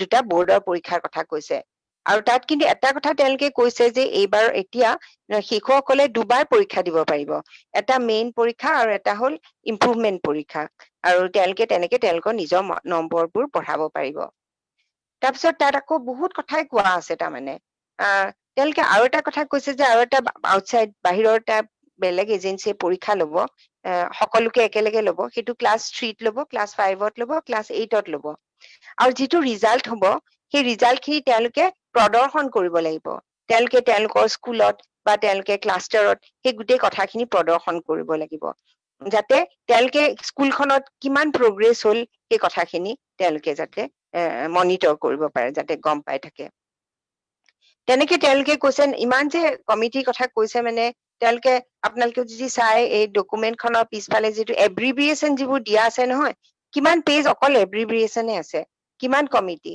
এতিয়া আপোনালোকে আৰু এটা কৈছে নেশ্যনেল এছেছমেন্ট চেণ্টাৰ এতিয়া নেশ্যনেল এছেছমেন্ট চেণ্টাৰটো তাৰমানে তেওঁলোকে কি কৰিব তেওঁলোকৰ performance assessment review and analysis of knowledge for holistic development তেওঁলোকে এই প্ৰকাৰ পাৰাক যিটো কৈছে তেওঁলোকে তাত মানে তেওঁলোকে ষ্টেণ্ডাৰ্ড ছেট কৰিব কিছুমান মান নিৰ্ধাৰক মান কিছুমান কৰিব আৰু তেওঁলোকে MHRDৰ তলত থাকিব আৰু তেওঁলোকে যিটো মান নিৰ্ধাৰণ কৰিব তাৰ ওপৰত নিৰ্ভৰ কৰিয়ে কি হ'ব ষ্টেট এছেছমেন্ট সাৰ্ভে হ'ব নেশ্যনেল এছেছমেন্ট সাৰ্ভে হ'ব আৰু তেওঁলোকে গোটেই পাৰাক বোলা অৰ্গেনাইজেশ্যনটোৱে গাইড কৰিব গতিকে ইয়াত দেখা গৈছে যে এটা ষ্ট্ৰাকচাৰেল এটা হেৰি এনেকুৱা ধৰণৰ যে মানে গোটেই বস্তুবোৰ যেন এটা ষ্ট্ৰাকচাৰৰ ভিতৰত এটা কনষ্ট্ৰাকটিভিজম যিটো কোৱা হয় কনষ্ট্ৰাক্ট কৰিবৰ কাৰণে সেই তেনেকুৱা ধৰণৰ এটা এপ্ৰ'চ আমি গোটেই নীতিখনতে আমি দেখা পাওঁ স্কিল বা দক্ষতাৰ ওপৰত মানে বহুত গুৰুত্ব দিয়া হৈছে আৰু কৈছে যে 21 শতিকাৰ যিখিনি দৰকাৰী তাত সেই দৰকাৰী স্কিলখিনি দিয়া হ'ব আৰু নেশ্যনেল টেষ্টিং এজেন্সিৰ কথা কৈছে যে তেওঁলোকে কি কৰিব এটা উচ্চ মানৰ এপ্টিটিউড টেষ্ট কৰিব গোটেই ভাৰতবৰ্ষৰ কাৰণে এতিয়া সেই উচ্চ মানৰ টেষ্টটোত মই আগতেই কৈ আহিলো যে সেই উচ্চ মানৰ টেষ্টটোত আমাৰ উত্তৰ পূৰ্বাঞ্চলৰ ল'ৰা ছোৱালী বা বিহাৰ বা অন্যান্য কিছুমান অঞ্চলৰ কিছু পিছ পৰি থকা ল'ৰা ছোৱালী আৰু দিল্লী চেন্নাই বা বম্বে এনেকুৱা ধৰণৰ কিছুমান যিবোৰ শিক্ষা দিশত বা বেংগলোৰ হায়দৰাবাদ এনেকুৱা ধৰণৰ কিছুমান ষ্টেটত যিবিলাক শিক্ষা দিশত তেওঁলোকে বহুত আগবাঢ়ি গৈছে ইতিমধ্যে সেই তাৰ লগত আমাৰ কেনেকে তুলনা হ'ব বা কেনেকে আমাৰ ল'ৰা ছোৱালী বিলাকে সমানে কম্পিট কৰিব এই কথাখিনি কিন্তু চাব লাগিব কাৰণ নেশ্যনেল টেষ্টিং এজেন্সিয়ে কিন্তু আণ্ডাৰ গ্ৰেজুৱেট পোষ্ট গ্ৰেজুৱেট দুইটাতে তেওঁলোকে graduate under graduate and graduate এই দুটাতে কিন্তু নাম ভৰ্তিৰ কাৰণে গ্ৰেজুৱেট কলেজত নাম ভৰ্তিৰ কাৰণেও বা ইউনিভাৰ্চিটিত নাম ভৰ্তিৰ কাৰণেও কিন্তু এই নেশ্যনেল টেষ্টিং এজেন্সি টেষ্ট পাছ কৰিব লাগিব ঠিক তেনেকে শিক্ষকৰ কথাটো তেওঁলোকে কৈছে শিক্ষকক সাংঘাতিক এটা মানে হেৰি যে তেওঁলোকে কি কৈছে যে শিক্ষকে জ্ঞান দিয়ে শিক্ষক গুৰু এতিয়া আমি জানো যে গুৰু শিক্ষকৰ পৰম্পৰা ভাৰতীয় সভ্যতাত কি আছিলে ভাৰতীয় যিটো ভেদিক যুগত 18th century যিটো গুৰু আৰু শিষ্যৰ মাজত যিটো আছিল আমি সকলোৱে জানো একলব্যৰ কথা কেনেকে এটা কাষ্টিষ্ট এটা চিষ্টেম আছিলে আৰু গুৰুক সেইটো বাৰু মই নকওঁ এতিয়া নহব এতিয়া বাৰু নাই কিন্তু গুৰু আমি যদি গুৰু বুলি ভাবাৰ লগে লগে কিন্তু যিটো সম্বন্ধ গুৰু আৰু শিষ্যৰ সম্বন্ধটো বহুত বেলেগ হৈ যায় তেতিয়া কি হয় শিষ্যই গুৰুক প্ৰশ্ন কৰিব পৰাৰ অধিকাৰটো নাথাকে কিন্তু আমি জানো যে বৰ্তমান সময়ত যদি আমি ক্ৰিটিকেল থিংকিং আমি কৰিব লাগে আমি ক্ৰিটিকেল ভাবে আমি সমালোচনাত্মক ভাবে বা ক্ৰিয়েটিভ আমি হ'ব লাগে তেতিয়াহ'লে আমি প্ৰত্যেকটো কথাই কিন্তু চালি জাৰি চাবৰ কাৰণে আমি বহুতো প্ৰশ্ন আমি কৰিব লাগিব কিন্তু সেই প্ৰশ্ন কৰাৰ সুবিধা পাব নে নাপায় যদি আমি গুৰু বুলি ভাবো বা গুৰু শিষ্য পৰম্পৰাত যদি আমি গুচি যাওঁ সেইটো এটা চিন্তা কৰিবলগীয়া কথা আৰু এটা কথা কৈছে যে সকলো ক্ষেত্ৰত শিক্ষক নিযুক্তি প্ৰাক প্ৰাথমিকৰ পৰা একেবাৰে উচ্চ স্তৰলৈকে তেওঁলোকে টেট টিচাৰ এলিজিবিলিটি টেষ্টৰ কথা কৈছে উচ্চ মানে ছেকেণ্ডাৰী ষ্টেজলৈকে আমি গোটেই স্কুলীয়া যিটো প্ৰত্যেকটো স্তৰৰ কাৰণে টেটৰ পৰীক্ষা হ'ব এলিজিবিলিটি টেষ্ট আৰু তাৰোপৰি তেওঁলোকে বিষয় শিক্ষক যদি হ'ব লাগে যদি মেথছ বা চায়েন্স বা এছএমিজ বা যিকোনো বা বিষয়ৰ যদি বিষয় হ'ব লাগে তেতিয়াহ'লে টেটো পাছ কৰিব লাগিব আৰু লগতে নেশ্যনেল যিটো NTA নেশ্যনেল টেষ্টিং এজেঞ্চিয়ে যিটো কণ্ডাক্ট কৰিব সেইটো পাছ কৰিব লাগিব তাৰোপৰি তেওঁলোকে শিক্ষকৰো তেওঁলোকে আকৌ বিভিন্ন ধৰণৰ শিক্ষকৰ কথা এটা হ'ল আংগনবাদীত শিক্ষক কিন্তু আছে কথা পাতিলোৱে তাৰোপৰি তেওঁলোকে কৈছে যে স্কুলত তেওঁলোকে পিয়ৰ টিউটৰ কৰিব পিয়ৰ টিউটৰ এতিয়া পিয়ৰ টিউটৰবোৰ কি পিয়ৰ টিউটৰবোৰ হ'ল যিবিলাক ল'ৰা ছোৱালী পঢ়াত অলপ ভাল তেওঁলোকে তেওঁলোকৰ লগৰীয়াক শিকাব তাৰোপৰি তেওঁলোকে কৈছে যে ভলণ্টিয়াৰ শিক্ষক থাকিব আৰু স্বেচ্ছাসেৱী শিক্ষক তাৰমানে থাকিব তাৰপিছত তেওঁলোকে মাষ্টাৰ এক্সপাৰ্টৰো কথা কৈছে সেই গাঁৱত যদি বা কোনোবা এটা অঞ্চলত যদি কোনোবাই কিবা এটা ভাল কাম জানে তেওঁলোকক টিচাৰ ট্ৰেইনিং অলপ দি পেলাই তেওঁলোকক শিক্ষক হিচাপেও মানে তেওঁলোকে মাষ্টাৰ ট্ৰেইনিং হিচাপে সেই কথাবোৰ শিকাব পাৰিব সেইটো এটা চেন্সত বেয়া নহয় যে এটা অঞ্চলত যদি কোনোবা এজনে বিশেষ কাম বা বিশেষ স্কিল বা কিছুমান বিশেষ কথা জানে তেওঁলোকে স্কুলত আহি শিকোৱাটো বেয়া কথা নহয় কিন্তু সেয়ে আকৌ ৰিপ্লেচমেন্ট হ'ব নোৱাৰিব যিটো কোৰ সাবজেক্টৰ কাৰণে যিবোৰ শিক্ষক থাকে সেইবিলাকৰ ৰিপ্লেচমেন্ট কেতিয়াও হোৱাটো আমি নিবিচাৰো আৰু তাত আৰু এটা কথা কৈছে যে চিম্পল ষ্টেণ্ডাৰ্ড সংস্কৃত শিকাবলৈ আকৌ শিক্ষক লাগিব প্ৰত্যেক স্কুলতে সংস্কৃতৰ শিক্ষক এজন থাকিব লাগিব আৰু ভোকেশনেল এডুকেটৰ থাকিব লাগিব এনেকুৱা বিভিন্ন ধৰণৰ শিক্ষকৰ কথা কৈছে এই শিক্ষক বিলাকে শিক্ষা মানে যাতে সুন্দৰভাৱে শিক্ষা লৈ যাব পাৰে কিন্তু ইয়াৰ বহুত কথা আমি চিন্তা কৰিব লাগিব যে ইয়াৰ আচল উদ্দেশ্যটো কি বহুত সময়ত এনেকুৱা লাগিছে যে এই শিক্ষানীতিখনে চৰকাৰৰ যিটো দায়িত্ব সেই দায়িত্বটো আঁতৰি গৈ পেলাই ভলেণ্টিয়াৰিজিমলৈ গুচি গৈছে নেকি ভলেণ্টিয়াৰক কামবোৰ কৰিবলৈ দিব নেকি যে আমি সেই অভ্যাস সেয়া কিন্তু আমি দেখিছো নন ফৰ্মেল এডুকেশ্যনৰ তাৰ কিমান বেয়া প্ৰভাৱ আছিল আমি সেইটো দেখিছো যে আমি যিবোৰ ভলেণ্টিয়াৰ শিক্ষক যিবোৰ একেবাৰে কম দৰমহাত যিবোৰ লগাইছে তাৰ কিন্তু আমি একো সুফল আমি দেখা নাপালো বৰং তাৰ আমি কুফলহে দেখা পালো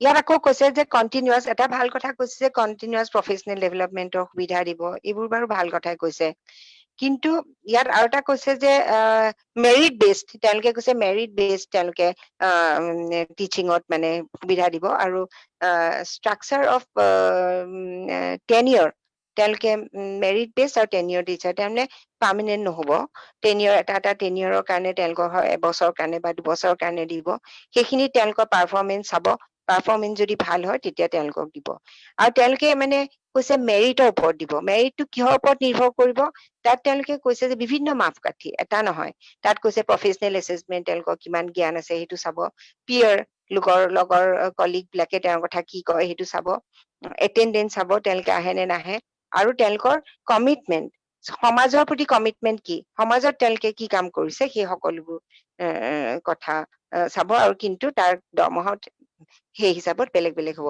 এই কথাটো শুনিবলৈ ভাল কিন্তু আমি যদি প্ৰকৃত পক্ষত চাওঁ ইয়াত কিবা এটা আমি দেখিম যে আমি এতিয়াও নিশ্চয় আমি ইমান সত্যবাদীও নহয় আৰু এতিয়া আমি আজি যিটো কৰাপ্ট এখন সমাজ সেই সমাজখনত আমি কেনেকে আমি বিশ্বাস কৰিম যে জাষ্টিচ পাব আৰু শিক্ষক এজন যেতিয়া পাৰ্মানেন্ট নহয় তেওঁ সদায় যেতিয়া সংশয়ত থাকিব লাগে তেতিয়াহ'লে শিক্ষকতাৰ প্ৰতি তেওঁ কিমান এটা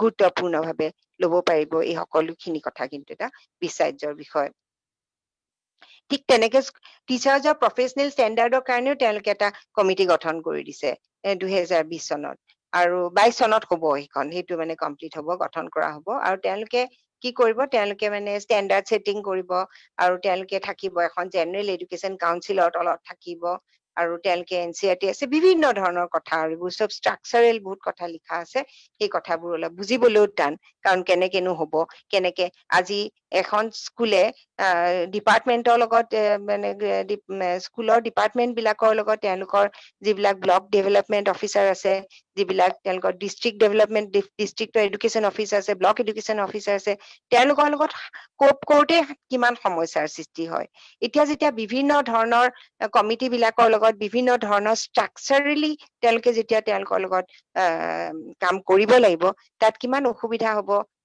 সেইটো অকণ এতিয়া ভবাটো অকমান টান নিশ্চয় অসুবিধা হ'ব বুলি মই ভাবো স্পেচিয়েল এডুকেশ্যনৰ কথা কৈছে সেইটো ভাল কথা যে ডিজেবিলিটিৰ কাৰণে তেওঁলোকে বেলেগ টিচাৰ দিব শিক্ষা মানে তাত ট্ৰেইনিং দিব স্পেচিফিক লাৰ্ণিং ডিজেবিলিটিজ আমি দেখিছো শিশুসকলৰ থাকে সেইটো কথা চাবৰ কাৰণে দিব এইবোৰ অত্যন্ত ভাল কথা এইবোৰ অত্যন্ত দৰকাৰী কথা তাৰপিছত শিক্ষাৰ প্ৰশিক্ষণৰ কথা কৈছে টিচিং লাৰ্ণিঙৰ কথা কৈছে টিচিং লাৰ্ণিঙৰ টিচাৰ ট্ৰেইনিঙৰ কথা কৈছে তেওঁলোকে যে 4 বছৰ BEd হ'ব আৰু তাত যিবোৰ আমাৰ মাল্টি ডিচিপ্লিনাৰী যিবোৰ ইউনিভাৰ্চিটি হ'ব তাত হ'ব আৰু তাত তেনেকে 2 বছৰীয়া কোৰ্চ হ'ব যদি মানে তেওঁলোকে ইতিমধ্যে যদি বেচেলৰ ডিগ্ৰী কৰিছে আৰু যিবিলাকে যদি 4 বছৰীয়া কিবা কোৰ্চ কৰিছে তেওঁলোকৰ এবছৰীয়া হ'ব এনেকুৱা বিভিন্ন ধৰণৰ হেৰি আছে তবুও এটা কথা ঠিক যে টিচাৰ এডুকেশ্যনত তেওঁলোকে বহুত গুৰুত্ব দিছে আৰু সেইটো নিশ্চয় ভাল কথা এতিয়া আহো ছচিয়েলি এণ্ড ইকনমিকেলি ডিসএডভান্টেজ গ্ৰুপটো কি ধৰণৰ হ'ব পাৰে তেওঁলোকে লিখোতে কিন্তু ঠিককে লিখিছে যেন লাগে যে লিংগ ভিত্তিক যিবোৰ পৰিচয় যিবোৰ অসুবিধা ভুগে বা ট্ৰান্সজেন্ডাৰৰ কথা লিখিছে সেইটো নিশ্চয় প্ৰগ্ৰেছিভ কথা তেওঁলোকে লিখিছে সোচিও কালচাৰেল আইডেন্টিটিজৰ কথা লিখিছে কিন্তু ইন্টাৰেষ্টিং তেওঁলোকে SC ST আৰু OBC মাইনৰিটিক তেওঁলোকে সামাজিক আৰু সাংস্কৃতিক পৰিচয়ৰ কথা লিখিছে কি তেওঁলোকে যে কিমান ডিসএডভান্টেজ তেওঁলোকে যে ডিসপ্যাৰিটি পায় ডিসক্ৰিমিনেশ্যন পায় তাৰ কিন্তু এটা শব্দ ইয়াত নাই ডিসক্ৰিমিনেশ্যনৰ কোনো কথা নাই কিন্তু তেওঁলোকে যিবোৰ সমাজত ডিসক্ৰিমিনেশ্যন ভোগ কৰে যিটো তেওঁলোকক বৈষম্যমূলক ব্যৱহাৰ যিবোৰৰ কাৰণে যে তেওঁলোকে অসুবিধা ভোগে সেই তাৰ কিন্তু কোনটো কথা ইয়াত উল্লেখ নাই তাৰপিছত এটা জিঅগ্ৰাফিকেল ডিসপ্যাৰিটি কথা লিখিছে যিবিলাক আইডেন্টিটিজ গাঁও সৰু চহৰ যিবোৰ অসুবিধা থাকে ডিজেবিলিটিজ থাকে বা সোচিও ইকনমিক কণ্ডিশ্যনছৰ কাৰণে মাইগ্ৰেণ্ট বা কম তাৰপিছত ভিকটিমছ অফ ট্ৰেফিকিং তাৰপিছত ভিখাৰী ল'ৰা ছোৱালী বা একেবাৰে দৰিদ্ৰ সংখ্যক ল'ৰা ছোৱালী সেই কথাবোৰ তেওঁলোকে কৰিছে কিন্তু তেওঁলোকৰ আকৌ আগতেই কৈ আহিছো যে তেওঁলোকৰ শিক্ষা ব্যৱস্থাটো হ'ব ওপেন বা ডিষ্টেন্স লাৰ্ণিঙত এতিয়া তেওঁলোকে এতিয়া স্কুল কমপ্লেক্স সকলোতকে ডাঙৰ কথা তেওঁলোকে স্কুল কমপ্লেক্সৰ এটা চিষ্টেমৰ কথা কৈছে এই স্কুল কমপ্লেক্সটো যদিও তেওঁলোকে কৈছে যে কোঠাৰী কমিশ্যনত যিটো নেবাৰহুড স্কুলৰ কথা কৈছিলে সেই কথাটোৱে তেওঁলোকে কৈছে কিন্তু সেইটো কথা নহয় সেইটো ভুলকে কোৱা আছে কোঠাৰী কমিশ্যনত যিটো কৈছিলে তেওঁলোকে কমন স্কুল চিষ্টেমৰ কথা কৈছিলে কমন স্কুল চিষ্টেমত আছিলে কি এখন ঠাইৰ সকলো ল'ৰা ছোৱালী সেইখন স্কুলতে যাব সি লাগিলে IAS অফিচাৰৰ ল'ৰা ছোৱালীয়ে হওক বা সেই স্কুলত কাম কৰা চকীদাৰজনৰ ল'ৰা ছোৱালীয়ে হওক বা অন্যান্য কোনোবাই হওক সকলো কোনো বৈষম্যবিহীন ভাৱে তেওঁলোকে সেইখন স্কুলত যাব সেই কথাখিনি আছিল কিন্তু ইয়াত কিন্তু তেনেকুৱা ধৰণৰ কৰা নাই এই স্কুল কমপ্লেক্সৰ যিটো আইডিয়া সেই আইডিয়াটো হ'ল যে তাত মানে তেওঁলোকে কিয় কৰিবলৈ গৈছে স্কুল কমপ্লেক্সটো এইকাৰণে কৰিবলৈ গৈছে যে তাত মানে তেওঁলোকে যে শ্বেয়াৰ কৰিব পাৰে ইটোৱে সিটোৰ লগত শ্বেয়াৰ কৰিব পাৰে তেওঁলোকে ধৰিয়ে লৈছে যে আমাৰ অপৰ্যাপ্ত স্কুল বিলাকত অপৰ্যাপ্ত শিক্ষকো নাথাকিব কাউন্সিলৰ তেওঁলোকে কাউন্সিলৰ কথা কৈছে ভলেণ্টিয়াৰৰ কথা কৈছে সেইবিলাকো নাথাকিব অপৰ্যাপ্ত সম্পদো নাথাকিব কাৰণ তেওঁলোকৰ লাইব্ৰেৰী নাথাকিব লেবৰেটৰী নাথাকিব তেওঁলোকক সেইবোৰ যে দিব লাগে সেই কথাটো যে স্কুল বিলাকক চবতে প্ৰভাইড কৰিব লাগে সেই কথাটো কিন্তু তেওঁলোকে উল্লেখ কৰা নাই তেওঁলোকে কৈছে যে 5 পৰা 10 কিলোমিটাৰৰ ভিতৰত এখন ছেকেণ্ডাৰী স্কুলক মধ্যমণি হিচাপে লৈ তাৰ লগত ৰিলেট কৰি তাৰ লগত লৈ পেলাই তেওঁলোকে অন্যান্য তাৰ তলৰ যিবোৰ স্কুল আছে প্ৰাক প্ৰাথমিক বিদ্যালয় হ'ব পাৰে অন্যান্য যিবোৰ স্কুল আছে সেই গোটেই স্কুলবোৰ তাৰ লগত জড়িত হৈ পেলাই তেওঁলোকে কাম কৰিব বহুত ধুনীয়া ধুনীয়া কথা কৈছে বাৰু সেইখিনি ক'লে বহুত বেছি হ'ব সেইখিনি মই নকওঁ এতিয়া স্কুল কমপ্লেক্সটো কোনে মেনেজ কৰিব স্কুল কমপ্লেক্সটো মেনেজ কৰিব ডাইৰেক্টৰেট অফ স্কুল এডুকেশ্যন আৰু ডাইৰেক্টৰেট অফ স্কুল এডুকেশ্যনত থাকিব ডিষ্ট্ৰিক্ট এডুকেশ্যন অফিচাৰ আৰু ব্লক এডুকেশ্যন অফিচাৰ তেওঁলোক থাকিব বিভিন্ন ধৰণৰ এটা ষ্ট্ৰাকচাৰৰ কথা তেওঁলোকে কৈছে কেনেকে কৰা হ'ব ইয়াত বিভিন্ন ধৰণৰ এজেঞ্চি থাকিব সেই এজেঞ্চি বিলাকে বহুত কাম কৰিব এনেকুৱা চাবলেট কৰি দিয়াৰ নিচিনা তাৰপিছত তেওঁলোকৰ স্কুল কমপ্লেক্স মেনেজমেন্ট কমিটি যেনেকে SMC থাকে স্কুল মেনেজমেন্ট কমিটি তেনেকে স্কুল কমপ্লেক্স মেনেজমেন্ট কমিটি থাকিব আৰু তেওঁলোকে তাত যিকেইটা কৈছে যে তেওঁলোকে কি কৰিব তেওঁলোকে টুৱাইনিং of one public school with one private এটা পাব্লিক স্কুলৰ লগত এটা গভৰ্ণমেণ্ট স্কুলৰ লগত এটা প্ৰাইভেট স্কুল তেওঁলোকে একেলগ কৰি তেওঁলোকে মানে দিব সুবিধাবোৰ পাবৰ কাৰণে দিব যাতে দুটাৰ পৰা সুবিধা পাব পাৰে তাৰপিছত তেওঁলোকে কৈছে কিন্তু আৰু এটা কথা কৈছে যে যিবিলাক স্কুলত যিখিনি সময়ত কাম নহয় যদি তাত কাম নহয় যেতিয়া স্কুল নাথাকে ৰাতিপুৱা বা গধূলি বা ৰাতি তাত কিন্তু সামগ্ৰিক চেতনা কেন্দ্ৰ হিচাপে মানে আনইউটিলাইজ যিবোৰ কেপাচিটি থাকে সেইবোৰ তেওঁলোকে তাত মানে কৰিবলৈ গৈ আছে যাতে মানে তাতে তেওঁলোকে সামাজিক বা সমন্বয়ৰ কিছুমান শিক্ষা নিৰ্ণয়ৰ কাম কৰিব পাৰে এইটো কিন্তু আমি অলপ চিন্তা কৰিব লাগিব যে তাত কেনেকুৱা ধৰণৰ কাম কাজ হ'ব বা কি শিকাব কোনোবাই কিবা নিজৰ আদৰ্শৰে কিবা কিছুমান কথা শিকাব যাব নেকি সেই কথাখিনিও আমাৰ কিন্তু অলপ চিন্তা হয় স্কুল এখন এতিয়া নিশ্চয় এখন প্ৰাইভেট স্কুলে বা ব্যক্তিগত স্কুল এখনত নিশ্চয় এই কামবোৰ কৰিব নিদিব কিন্তু যেতিয়া আমি দেখিম যে বহুত সময়ত চৰকাৰী স্কুলবোৰ বহুত সময়ত অন্যান্য বিভিন্ন কাৰণত ব্যৱহাৰ কৰে যিটোৱে আমাৰ ছাত্ৰ ছাত্ৰীসকলক হয়তো ক্ষতি কৰিব পাৰে শিক্ষাৰ ক্ষতি কৰিব পাৰে তাৰপিছত চবতকে ডাঙৰ কথা এইটোৱে কৈছে তেওঁলোকে মানে মই ভাবো যে এটা বহুত গুৰুত্বপূৰ্ণ কথা কৈছে যে symmetry between public and private school এতিয়া চৰকাৰী আৰু বেচৰকাৰী স্কুলক একে সমান ধৰণে চোৱা হ'ব সেইটো মানে আৰু তেওঁলোকে কৈছে প্ৰাইভেট বুলি কোৱা নাই অৱশ্যে প্ৰাইভেট আৰু পাব্লিক স্পিৰিটেড ফিলেন্থ্ৰপিক স্কুলছ বুলি কৈছে তেওঁলোকে বেলেগৰ ভালৰ কাৰণে কৰিব খোজা বিদ্যালয় বুলি কৈছে এইটো অলপ ডুবিয়াছ কথা যেন লাগে কাৰণ আমি জানো যে কোনো ব্যক্তিগত খণ্ডৰ স্কুলে গৈ বেলেগৰ সমাজৰ উপকাৰ কৰো বুলি স্কুল নোখোলে তেওঁলোকৰ যি লাভ নহয় নিশ্চয় তেওঁলোকে লাভ নহলে তেওঁলোকে সেয়া কৰিব নিদিয়ে আৰু তাত আৰু এটা কথাও কৈছে তেওঁলোকে লাভাংশ তেওঁলোকে নিজৰ ইয়াত নকৰি বেলেগ ঠাইত তেওঁলোকে ব্যৱহাৰ কৰিব পাৰিব বেলেগ ঠাইত গৈ এনেকুৱা সময়ত কেছ এটা হৈছিল যে ব্যক্তিগত স্কুল বিলাকে ইমানখিনি টকা পইচা লয় কিন্তু সেই যাতে তেওঁলোকৰ নিজৰ স্কুলতে ব্যৱহাৰ কৰিব পাৰিব বা নিজৰ শিক্ষানুষ্ঠানতে সেই পইচাখিনি ইনভেষ্ট কৰিব লাগিব যাতে তেওঁলোকে এই অন্যান্য কামত খৰচ কৰিব নোৱাৰে এতিয়া ইয়াত কোৱা হৈছে যে তেওঁলোকে অন্য তাত শিক্ষা ইয়াত যদি বেছি লাভ হয় গৈ ওচৰৰ কোনোবা এখন দেশত বা বেলেগ এখন কাণ্ট্ৰিটো তেওঁলোকে গৈ হয়তো তেওঁলোকে আমেৰিকাত বা তেওঁলোকে যিকোনো ঠাইত গৈ পেলাই তেওঁলোকে ইউৰোপত কোনোবা ঠাইত হয়তো তেওঁলোকে এখন বেলেগ স্কুলো পাতিব পাৰিব গতিকে ইয়াত কিছুমান তেওঁলোকে ষ্ট্ৰাকচাৰেল কথা কৈছে সেইবিলাক মই নকওঁ ইতিমধ্যে বহুত দেৰি হৈ গৈছে আৰু এতিয়া মই ভাবো যে এইখিনি কৈয়ে মই চাগে শেষ কৰিম কাৰণ আৰু বেছি বহুত সময় হৈ গল আৰু গতিকে আৰু কিবা প্ৰশ্ন থাকিলে নিশ্চয় মই এতিয়া উত্তৰ দিবলৈ আছো বহুত ধন্যবাদ ইমানখিনি মানে পেচেণ্টলি শুনি থকাৰ কাৰণে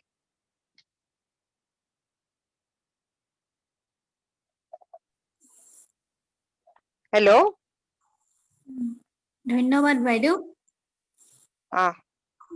ব্যস্ততাৰ মাজতো আপুনি আজি আমাৰ মাজত উপস্থিত থাকি নতুন শিক্ষানীতিৰ প্ৰস্তুতৰ পৰা কাৰ্যকৰী হোৱালৈকে সকলো দিশ আমাৰ আগত দাঙি ধৰিলে আৰু তন্নতন্নকৈ সকলো দিশ পঢ়িয়াই দিলে তাৰ বাবে আপোনালৈ অশেষ ধন্যবাদ থাকিল বাইদেউ চেট বক্সত এটা হেৰি ধন্যবাদ আছে আপোনাৰ বাবে এটা কুৱেশ্যন আছে কোৱাচোন, মই ইয়াতে দেখা নাই, তুমি কোৱাচোন, কৈ দিয়া চেট বক্সটোত, মই দেখোন দেখা নাই একো। তুমি কৈ দিবা নেকি, পঢ়ি দিবা নেকি? পঢ়ি দিছো ৰ'ব। মই দেখা নাই তাৰমানে চেট অকে, বক্সটোত। এবাৰ এইটো দিলো আপোনাৰ এতিয়া। দীপজ্যোতি চমু ব্ৰহ্মচাৰে দিছিলে। আচ্ছা, Assam has multiple language and linguistic groups. How do a child belonging to missing tribe staying in Kokrajhar learn? Should he learn in Bodo, Assamese, or missing? Therefore, should we have an Assam state education policy? I think that's a very important question. আমিতো নিশ্চয় আমি অসমীয়াতে কওঁ নে ইংৰাজীত ক'ব লাগিব বাৰু? অসমীয়াতে কওক বাইদেউ। তাৰমানে কি, এতিয়া আমি এইটোতো একটা সাংঘাতিক কথা। আমাৰ অসমৰ নিচিনা, নৰ্থ ইষ্টৰ নিচিনা বহুত সময়ত দেখা, আমি মই নিজেও প্ৰত্যক্ষ কৰিছিলো যে বহুত সময়ত আমাৰ মিচিং ছাত্ৰ ছাত্ৰীসকলৰ আমাৰ কিছুমান অসমীয়া শব্দ প্ৰনাউন্স কৰোতেও আমাৰ কিছুমান অসুবিধা হয়, আমাৰ বিভিন্ন ধৰণৰ অসুবিধা হয়। সেই অসুবিধাবোৰ আমি সেই কথাবোৰ আমি লোৱাই নাই এতিয়ালৈকে। সেই কথাবোৰ আচলতে আমি আমাৰ আলোচনা হব লাগে, বা সেই কথাবোৰ আমি কেনেকে তাৰ সলভ কৰিব পাৰিম। মিচিং শব্দবোৰ আমি আমাৰ অসমীয়া ভাষাত সোমাব, অসমীয়া শব্দ অসমীয়া যিবোৰ কিতাপৰ শব্দ তাৰ লগত আমি সোমাব পাৰিম নেকি, এনেকুৱা ধৰণৰ কথাও আমাৰ আচলতে আমি পাতিব লাগে। কিন্তু এতিয়া মিচিং শিশুটোৱে তাৰ যিটো মানে ইয়াত কৈছে যে মাদাৰ টাং বা হোম লেংগুৱেজ বা ৰিজনেল লেংগুৱেজ, সেই ৰিজনেল যিটো লেংগুৱেজ তেওঁলোকৰ। এতিয়া কোকৰাঝাৰত তেওঁলোকে কোকৰাঝাৰতো তেওঁলোকৰ নিজৰ মাদাৰ টাং হিচাপে হ'ব, বা তেওঁলোকে ৰিজনেল লেংগুৱেজ হিচাপেও হ'ব পাৰে, বা অসমীয়াও হ'ব পাৰে। এতিয়া সেই কথাবোৰ আচলতে ক্লিয়াৰ নহয়। এই নীতিখনত বহুত কথাই ক্লিয়াৰ নহয়, বহুত কথা কন্ট্ৰাডিক্টৰী, এতিয়া তেওঁলোকে 3টা লেংগুৱেজৰ কথা কৈছে, 3টা ভাষাৰ কথা কৈছে, 2টা ইণ্ডিয়ান হ'ব লাগিব, এটা ইণ্ডিয়ান হ'বই লাগিব। তেতিয়াহ'লে এনেকুৱা এটা চিটুৱেশ্যনত কোকৰাঝাৰত 3টা যদি হ'ব লাগে, তেওঁলোকে নিশ্চয় বড়োটোতো ৰাখিবই, আৰু তেওঁলোকে হয়তো ভাবিব যে বড়োটো এটা ইণ্ডিয়ান লেংগুৱেজ, তাৰোপৰি তেওঁলোকে হয়তো সংস্কৃতটো বাধ্যতামূলকে হৈ যাব, সংস্কৃতটো পঢ়িব লাগিব, তাৰোপৰি হয়তো তেওঁলোকে এটা ফৰেন লেংগুৱেজ ইংলিছ ৰাখিব পাৰে। তেতিয়াহ'লে তাৰ মাজত ল'ৰা ছোৱালী বিলাকৰ শিক্ষাটো কি হ'ব? এনেকুৱা ধৰণৰ বহুতেই কনফ্লিক্টিং কথা আহিব, বহুতো এইখিনি কিন্তু ইমান সহজ নহয় এই কথাবোৰ ৰিজলভ কৰাটো। বহুত চিন্তনীয় কথা আচলতে।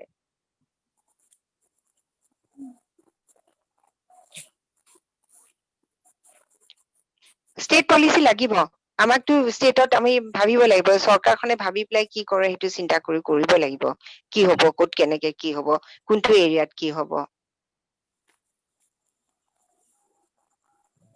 ধন্যবাদ বাইদেউ। মোৰ সৰু এটা মানে প্ৰশ্ন আছিল, প্ৰশ্ন বুলি নহয়, মোৰ এটা কনফিউজন হৈ আছে, চ' সেইটো বিষয় লৈ মই সুধিব বিচাৰিছো আপোনাক। কওকচোন। নতুনকে এটা কনচেপ্ট আহিছে কডিং। চাইল্ডত মানে হয়। এইটো কডিং শিকিব লাগে, আৰু আমি ছচিয়েল মিডিয়াত বা ইণ্টাৰনেটটো দেখি আছো যে কডিং মানে চাইল্ডে শিকাৰো প্ৰয়োজনীয় হয়, আৰু কডিং শিকিব মানে এতিয়া ৰেলিভেণ্ট হৈছে, নেচেচাৰী হৈছে মানে চাইল্ডৰ কাৰণে কডিং শিকাটো। চ' মই জানিব বিচাৰিছো, এইটো যিটো কডিংছ নতুনকে যিটো শিকাব, এইটো কোন কোন ক্লাছৰ মানে ল'ৰা ছোৱালীক ধৰক এইটো শিক্ষা গ্ৰহণ কৰিব পাৰিব কডিংছৰ বিষয়ে, আৰু যদি কডিংছ শিকে তেতিয়াহ'লে এইটো কেনেকুৱা ধৰণৰ মানে বেনিফিটছ হ'ব পাছলে সিহঁতৰ ফিউচাৰলৈ গৈ পেলাই, জাষ্ট মই জানিব বিচাৰিছো। হয়, সেই কথাটো আচলতে মই কাৰো লগত আলোচনা কৰা নাই, কিন্তু মই নিজে এইটো ধৰি লৈছো, মই নাজানো, মই শুদ্ধ নহবও পাৰো। মই মানে ধৰি লৈছো যে এইটো AI বেছড, সিহঁতি আৰ্টিফিচিয়েল ইন্টেলিজেন্সৰ যিটো কডিঙৰ কথা কৈ আছে, সেই তেনেকুৱা ধৰণৰ কডিঙৰ কথা হয়তো কৈছে, কাৰণ তাত ক্লিয়াৰলি লিখা নাই কথাটো, তাত ক্লিয়াৰ নহয় কথাটো। আপুনি যদি পঢ়ি চাইছে তাতে ইমান ক্লিয়াৰলি কথাটো লিখা নাই। কিন্তু এতিয়া চাওক, মোক যদি আপুনি পাৰ্চনেলি সোধে এই কথাটো, মই কম যে আচলতে শিশু অৱস্থাত এই কথাবোৰ শিকিব আচলতে দৰকাৰ হোৱা নাই। এইখিনি অৱস্থাত আমাৰ কি লাগে, শিশু তেওঁলোকে ক্লাছ 6ত শিকাব খুজিছে মষ্ট প্ৰবেবলি। এতিয়া তেওঁলোকে মষ্ট প্ৰবেবলি নহয়, ক্লাছ 6তে লিখা আছে এইটো। তেতিয়া তেওঁলোকে যদি, এতিয়া কথাটো হ'ল কি, এটা শিশুৱে যদি আমি কম্পিউটাৰ লৈ পেলাই বহি যাওঁ, বা কম্পিউটাৰত যিবোৰ এতিয়া কডিং চডিং কিয় লাগে, এটা প্ৰগ্ৰামিং কৰিবৰ কাৰণে লাগে। সেই কথাবোৰত যদি আমি লাগি যাওঁ তেতিয়াহলে আমাৰ কি হ'ব আমাৰ গোটেই কনচেন্ট্ৰেশনটো আমাৰ যিটো চিন্তা শক্তি গোটেই আমাৰ সেই কথাখিনিতে লাগি থাকিব তাৰ ফলত কি হ'ব আমাৰ বহুত কথা হয়তো আমাৰ চকুৰ আগৰ পৰা আঁতৰি যাব আমাৰ বয়সটোত আমি সেই বয়সত আমি যিখিনি শিকিব লাগে আমাৰ কি শিকিব লাগে আমি সমাজখনৰ কথা শিকিব লাগে আমি আমাৰ পাৰিপাৰ্শ্বিকৰ কথা শিকিব লাগে আমি আমাৰ নেইবাৰহুডৰ কথা শিকিব লাগে আমি আমাৰ গছ লতাবোৰৰ কথা শিকিব লাগে নিজৰ ঠাইখনৰ মানুহৰ কথা শিকিব লাগে মানুহৰ মাজত কথা পাতিব লাগে যদি আমি তেনেকে আমি ব্যস্ত হৈ যাওঁ তেতিয়াহলে আমি বাকীখিনি কাম বাচ্চাটোৱে যিখিনি কাম কৰিব লাগে সেইখিনি কেতিয়া কৰিব গতিকে সেই সময়খিনি জানো পাৰ হৈ নাযাব কোডিংটোতো নিশ্চয় পিছতো শিকিব পাৰি নিশ্চয় ক্লাছ 10ৰ পিছতো শিকিব পাৰি মই জনামতে চিলিকন ভেলী এটা আৰ্টিকেল পঢ়িছিলো আজি কেইবছৰমান হ'ল সেই আৰ্টিকেলটোত লিখিছিল যে চিলিকন ভেলীত তেওঁলোকে যিবিলাকে কাম কৰে তেওঁলোকে আচলতে ল'ৰা ছোৱালী বিলাকক কোনো কম্পিউটাৰ বা স্ক্ৰীনৰ লগত তেওঁলোকে কাম কৰিব নিদিয়ে কম্পিউটাৰ ক্লাছ 8লৈকে তেওঁলোকে চুব নিদিয়ে আৰু তেওঁলোকে কোনো ধৰক বাকী যিবোৰ স্ক্ৰীন থকা একো কৰিব নিদিয়ে তেওঁলোকে সকলো কাম তেওঁলোকে হাত দুখনৰ আচলতে হাতৰ লগত কথা আছে ব্ৰেইনৰ লগত বহুত সম্বন্ধ আছে হাতখন ব্যৱহাৰ কৰি তেওঁলোকে কাম কৰিব পাৰে সেইটোৰ ওপৰত তেওঁলোকে জোৰ দিয়ে আৰু শিশুসকলক ক্লাছ এতিয়া ধৰক প্ৰাক প্ৰাথমিক স্তৰত তেওঁলোকে কিছুমান কাম কৰিব দিয়ে বালিৰ লগত বেজী সূতাৰ লগত তেওঁলোকে অকমান ডাঙৰ হলে বেজী সূতাৰ লগত কাম কৰিব দিয়ে এনেকুৱা ধৰণৰ হাতেৰে কৰা কামবোৰ কৰিবলৈ দিয়ে যিয়ে তাৰমানে তেওঁলোকৰ আচলতে মানসিক বিকাশ আৰু চিন্তা শক্তিটো তেওঁলোকক বঢ়াব পাৰে মই আপুনি ছেটিছফাইড হৈছে নে নাজানো কিন্তু নিশ্চয় মই নাই চাই পেলাই ক'ব পাৰিম হয় ঠিক আছে মেম ধন্যবাদ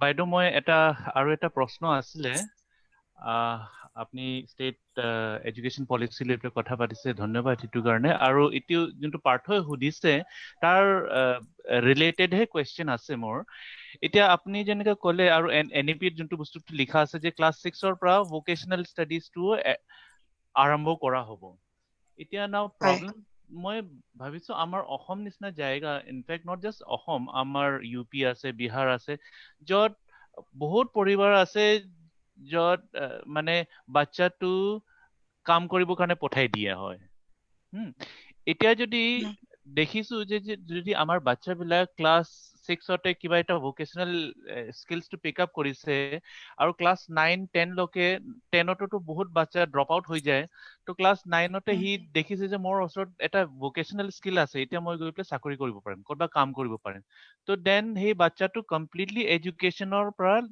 ওলাই যাব আঁতৰি যাব আৰু আমি জানে যে বহুতখিনি ৰিচাৰ্চো আছে যে এজন বাচ্চাই যিমান বছৰ এডুকেশ্যন লাইনত একাডেমিক লাইফত যিমান স্পেণ্ড কৰে ইমানে তাৰ কোৱালিটি অফ লাইফটো ইম্প্ৰুভ কৰে এতিয়া কিন্তু ভোকেশ্যনেল স্কিল ইমান জলদি যদি দি দিয়ে যে ক্লাছ 6তে দি দিয়ে ক্লাছ 7তে দি দিয়ে তো বাচ্চাটোতো বহুত জলদি ড্ৰপ আউট হৈ যাব কিয়কি আমাৰ ইয়াতে এনেকুৱা নহয় যে ঘৰত বহুত টকা পইচা আছে এডুকেশ্যনটো কণ্টিনিউ কৰিব পাৰে সেইটো কিন্তু প্ৰেছাৰ আহিব আৰু সেইটো প্ৰেছাৰটো পালে আমাৰ ষ্টুডেণ্টবোৰ ড্ৰপ আউটো হৈ যাব এতিয়া চাহ জনগোষ্ঠীয়তে আপুনি চাব পাৰে তাতে আমাৰ ছোৱালীবিলাক বহুত ড্ৰপ আউট হৈ যায় তো এইটো আমাৰ অসমৰ কাৰণে অলপমান চিন্তাজনক নহয় নেকি বাইদেউ এইটো মানে সেইটো কাৰণে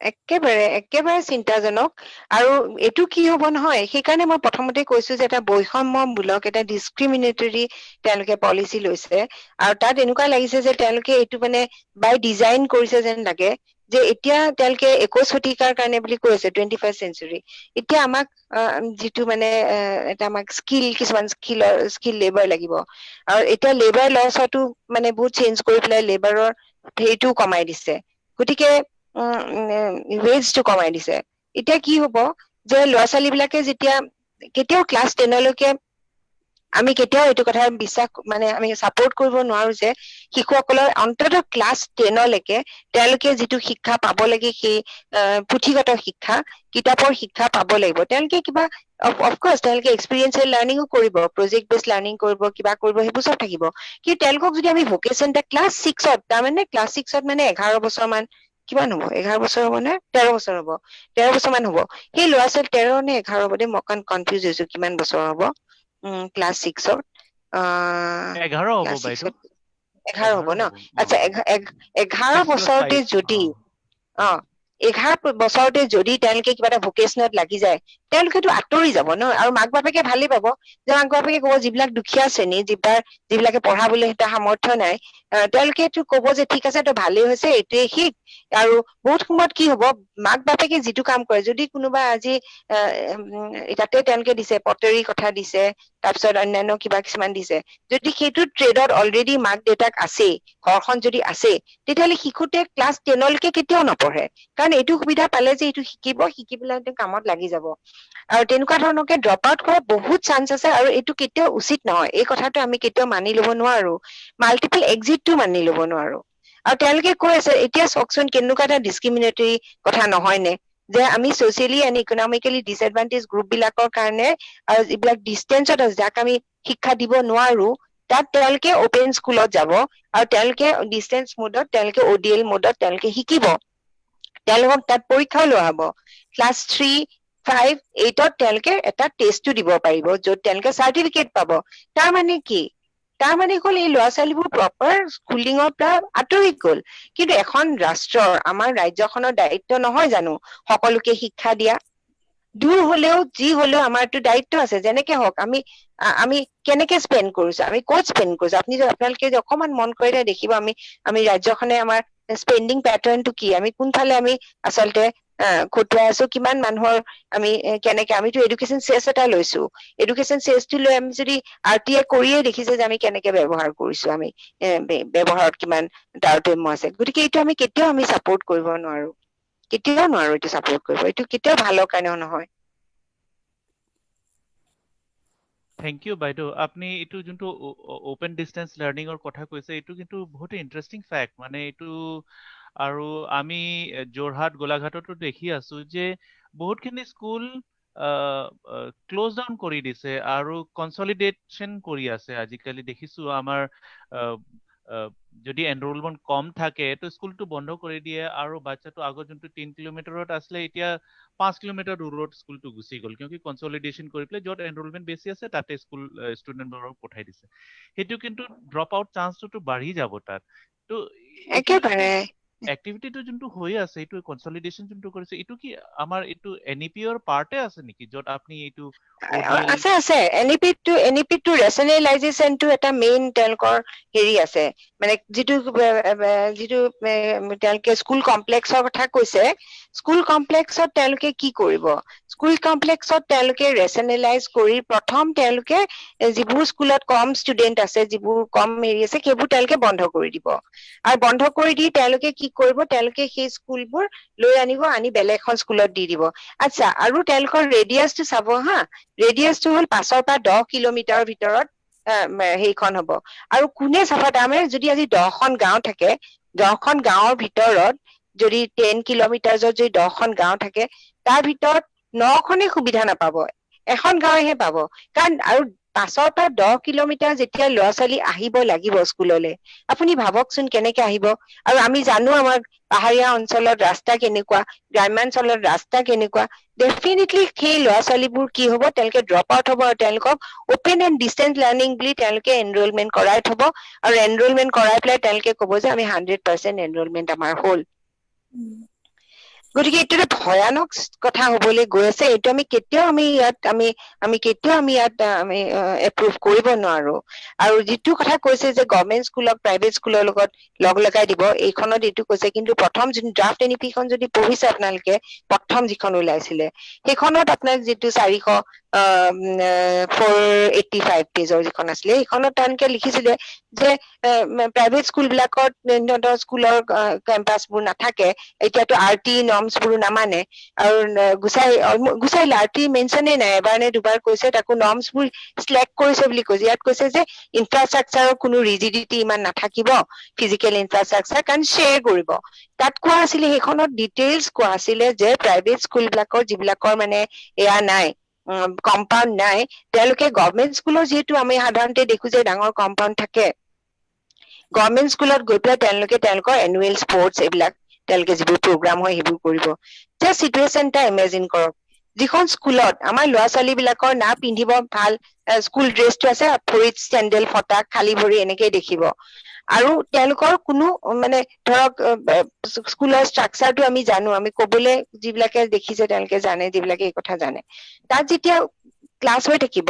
আৰু ইয়াত যেতিয়া তেওঁলোকৰ স্কুলত ফাংচন হ'ব বেলেগ প্ৰাইভেট স্কুলৰ ল'ৰা ছোৱালী বিলাকে সুন্দৰভাৱে ড্ৰেছ কৰিব ভাল ফুটবল ল'ব কিবা ল'ব সিহঁতৰ খেলা বস্তু ল'ব লৈ পেলাই যেতিয়া খেলিব তেতিয়া এই ল'ৰা ছোৱালীবিলাক মানসিক অৱস্থা কি হ'ব এতিয়া শ্বেয়াৰিঙত এনেকুৱা এটা হ'ব গৈ আছে নেকি যে ইনফ্ৰাষ্ট্ৰাকচাৰটো যিহেতু গভৰ্ণমেণ্ট স্কুলবিলাকৰ অন্য ইনফ্ৰাষ্ট্ৰাকচাৰ একো নাই কিন্তু তেওঁলোকৰ পথাৰ এখন আছে ফিল্ড এখন আছে কম্পাউণ্ড নাথাকিব পাৰে এখন ফিল্ড আছে কিবা আছে এই বস্তুবোৰ জানো তেওঁলোকে ব্যৱহাৰ কৰিব কিন্তু এট দ্য চেম টাইম এইটোও চিন্তাৰ কথা যে তেওঁলোকে তেওঁলোকৰ লেবৰেটৰীত আমাৰ ল'ৰা ছোৱালীবিলাকক যাব দিব নেকি বা শ্বেয়াৰ কৰিব নেকি কৰিব নাই সেই গোটেই কথাবোৰ বহুত চিন্তাৰ কথা গতিকে এই বস্তুবোৰ আচলতে আৰু চিমেট্ৰিৰ কথা কৈছে তেওঁলোকে প্ৰাইভেট আৰু গভৰ্ণমেণ্ট স্কুল চবকে সমান হিচাপত চাব সেই প্ৰাইভেট বুজি পালো চব প্ৰাইভেট স্কুলৰ অৱস্থা ভাল নহয় গভৰ্ণমেণ্ট স্কুলৰ নিচিনাই বা বেয়াও বহুত কিছুমান হয়তো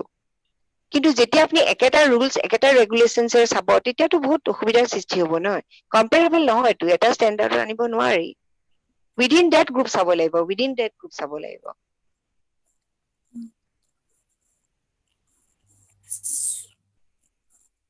আৰু সৰু সৰু স্কুলবিলাকতো এনেকুৱা হ'ব সৰু সৰু যিবিলাক প্ৰাইভেট স্কুলে হওক সৰু স্কুলে হওক তেওঁলোকেতো নিজৰ আইডেণ্টিটিয়ে নাইকিয়া হৈ যাব তেওঁলোকৰ স্কুলৰ নামটো নাইকিয়া হৈ যাব তেওঁলোকৰতো আৰু এতিয়া এই স্কুল কমপ্লেক্সত যিবোৰ শিক্ষক আহিব তেওঁলোকেতো কোনো স্কুলৰ এগেইনষ্টত নহব তেওঁলোকে they'll be answerable to the school complex আজি যদি এখন স্কুলত কোনোবা এখন শিক্ষক নাই তালে পঠিয়াই দিব এইখনৰ তাত পঠিয়াই এনেকুৱা ধৰণৰকে শ্বেয়াৰিং হ'ব ন শিক্ষকজনো শ্বেয়াৰ হ'বতো অকল ৰিচোৰ্চবোৰ শ্বেয়াৰ নহয় শিক্ষকজনো হ'ব তাৰমানে কি আমি চৰকাৰখনে আমি গোটেই ৰেছপন্সিবিলিটিৰ পৰা আমাক যি শিক্ষা দিয়াৰ এটা সমান শিক্ষা দিয়াৰ যিটো ৰেছপন্সিবিলিটি যিটো আমাৰ দায়িত্ব সেই দায়িত্বটোৰ পৰা আমি আঁতৰি অহা নাই জানো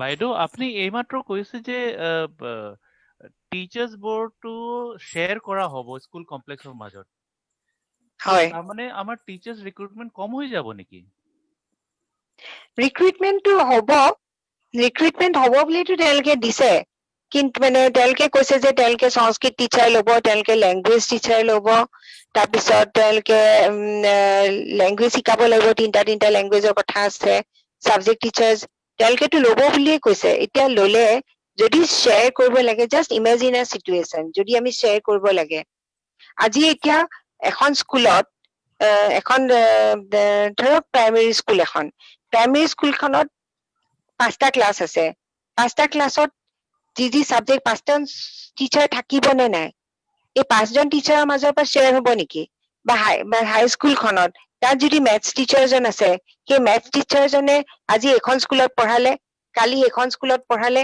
এনেকুৱা ধৰণৰ হ'ব নেকি যদি তেনেকুৱা ধৰণৰ হয় তেতিয়াহ'লে কিমান খেলিমেলি হ'ব আপুনি ভাবক তাত সব বস্তু শ্বেয়াৰ হ'ব বুলি দিছে অল ৰিচোৰ্চেছ ইয়াত দিছে যে আমাৰ ভাল হ'ব টিচাৰ্ছ বিলাকে অকলে কাম কৰিব নালাগে they will be in a community they will discuss with each other they will have মানে স্কুল বিলাকো alone নহয় they will have company বেলেগ হেৰি লগত but each will especially small schools will get merged into the larger school এতিয়া তাৰ যিজন principal আছিল ডাঙৰ স্কুলখনৰ প্ৰিন্সিপালজনৰ তলত হ'ব he will no longer become the principal of that school এনেকুৱা ধৰণৰ বহুত ক্লিয়াৰ নহয় আচলতে বহুত কথা ড্ৰাফটখনত যিখন লিখিছিল সেইখিনি আৰু বহুত ডিটেইলছকে লিখিছিল এইখিনিৰ পৰা ইমান ক্লিয়াৰ নহয় তাৰ পৰা কাট পেষ্ট কৰিহে কিছুমান বস্তু লগাই দিছে গতিকে এইখনো আমি ইমান ক্লিয়াৰ নহয়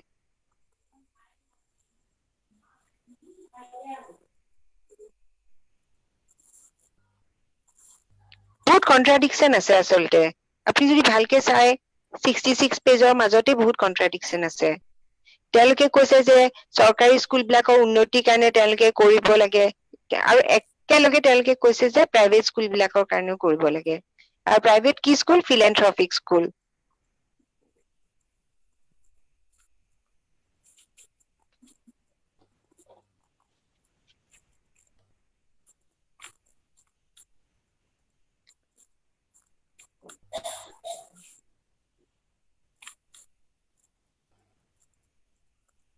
আচলতে মাল্টিপল যেটো এক্সিট এন্ট্ৰি সেইটো বৰ চিন্তাৰ কথা ওলাই যাব পাৰিব যে সেইটো এটা ভাল বুলি কয় বহুতে কিন্তু আমাৰ নিচিনা জায়গাত সেইটো মই ভাল বুলি নাভাবো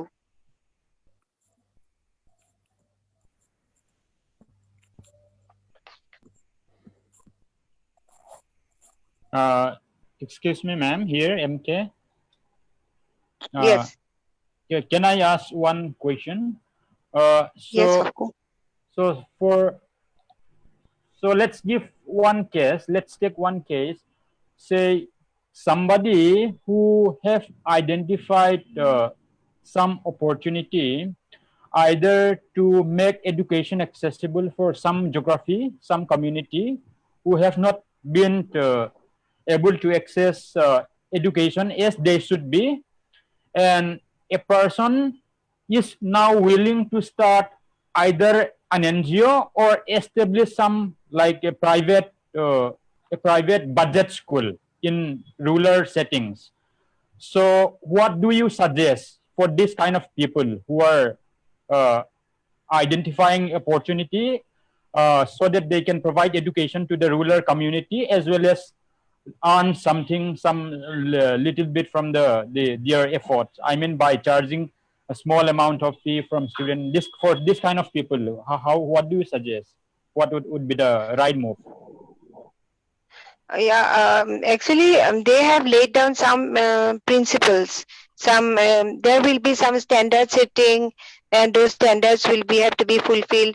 The main they have asked that they have not specified about the money or anything, but they said that you have to announce, you have to declare that how much fees you are going to charge and what are the facilities you will be giving in your school.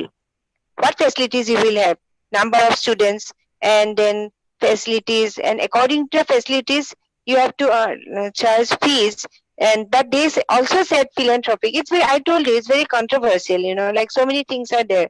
And there's non-profit, they are saying that non-profit private schools, non-profit, they'll not charge in much fees, but at the same time they are saying that if you can declare, if you declare it in your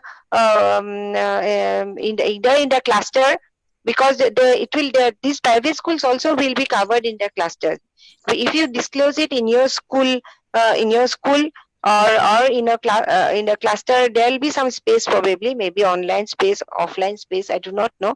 But if you declare your assets, your financial gains, if you declare everything, what the facilities you will be giving to the students, then and the teachers qualifications, and also the results of tests, they will take those tests. There's class 3 test, 5 test, and 5, 3, 5, 8, and those test results and all other, you know, like that mark sheet, they will a report card or something, they are saying all the progress of the students over the years, all those have to be reflected. I think there will be like privatization, they are not saying no, but they are saying that it has to be philanthropic.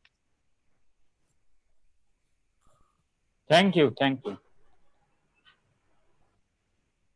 I think it's enough, no? I think we have spent much time. Yes. I spoke so much. Surjit wants some time before Okay. Krishnali takes over. Okay. First of all, excellent presentation.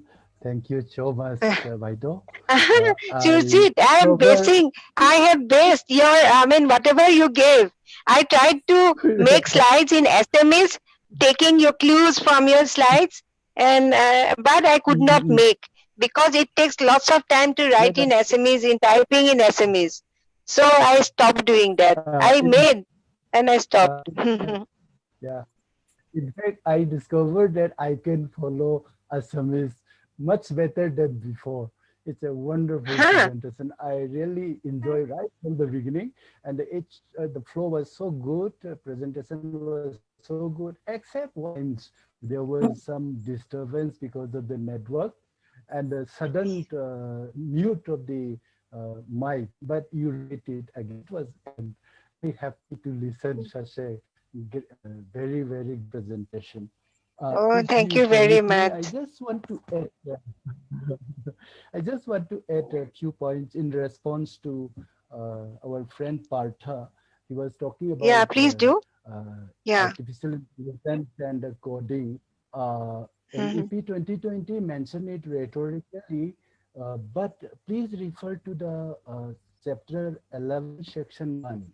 When NEP 2020 says 21st century skill, it also means the skilled which was to be forwarded from the medieval period of India. It is not so much of the present technology.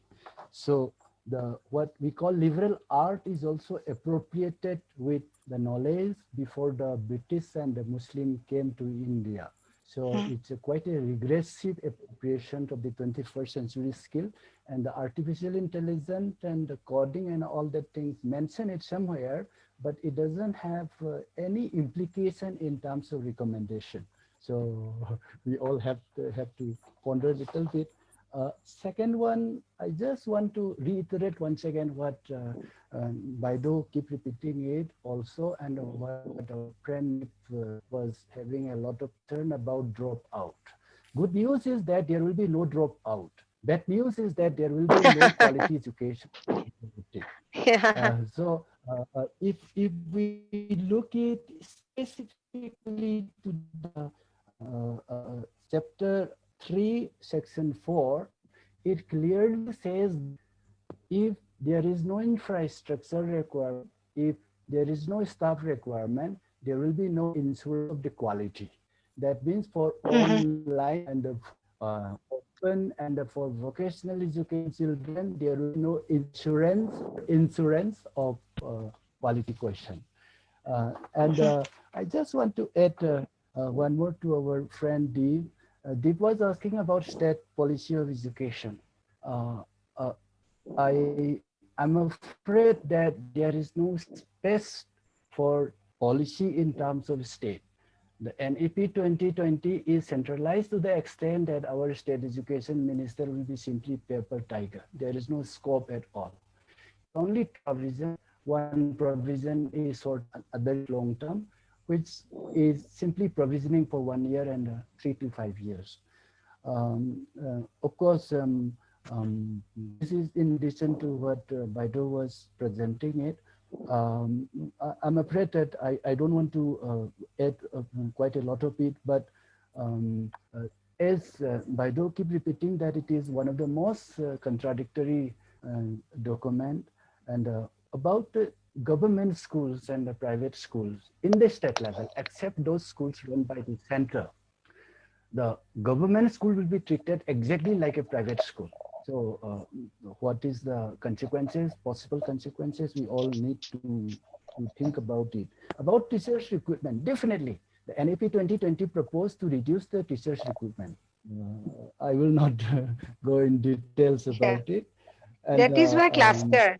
That is why cluster. No, that is why they are talking about cluster. Yeah, yes. And the one important thing is that not only in the cluster, it is clearly mentioned that standalone College of Teachers Education will be shut down, one side. On other side, they said the intake of the teachers training program will be based on the projection. Now the third one is that they say 4 years degree course, but a person can enter into the 4 years degree course laterally in second year, in third year, and fourth years also. The whole concept of the 4 years degree course is not exactly compatible with the 4 years degree course as it is practiced now in the Regional Institute of Education under NCERT as of now. So it will be a regressive, downgraded 4 years degree course. About the one thing which I really want to give a concern for all of us is that most likely NEP 2020 will not be having a process of debate in the parliament. It will bypass it. In the meantime, EOA and the rules and regulation for implementation is likely not to happen it. They will make the plan of action, they will make the rules and regulations, and they will continue to do it in the way as they are doing it now. It seems that NEP 2020 is already in the process of implementation. So it's a big concern for all of us. And thank you so much, Indrani Vaido. The presentation was superb. Now I'm going to share it with my friend, those who knows little bit of the Assamese, not so much. It's a very good Assamese, not so difficult, and a very clear one. Oh, Thank you so and much. no, Yeah, Taksam, you thank are you so much. Surjit, you are my brother, so you are so appreciative of me. And anyway, what you said is very important, and we need to protest now. Now we Mhm. need to protest. I did not mention purposely many things because this group is, it's a just younger group, and they are young. They are like they are so young children, and so there are many more things, many more implications, which we have realized, and we have to stop it. I don't know how, but we have to protest. It's happening, and especially it will be so bad for the poor and for the tribal, for the marginalized.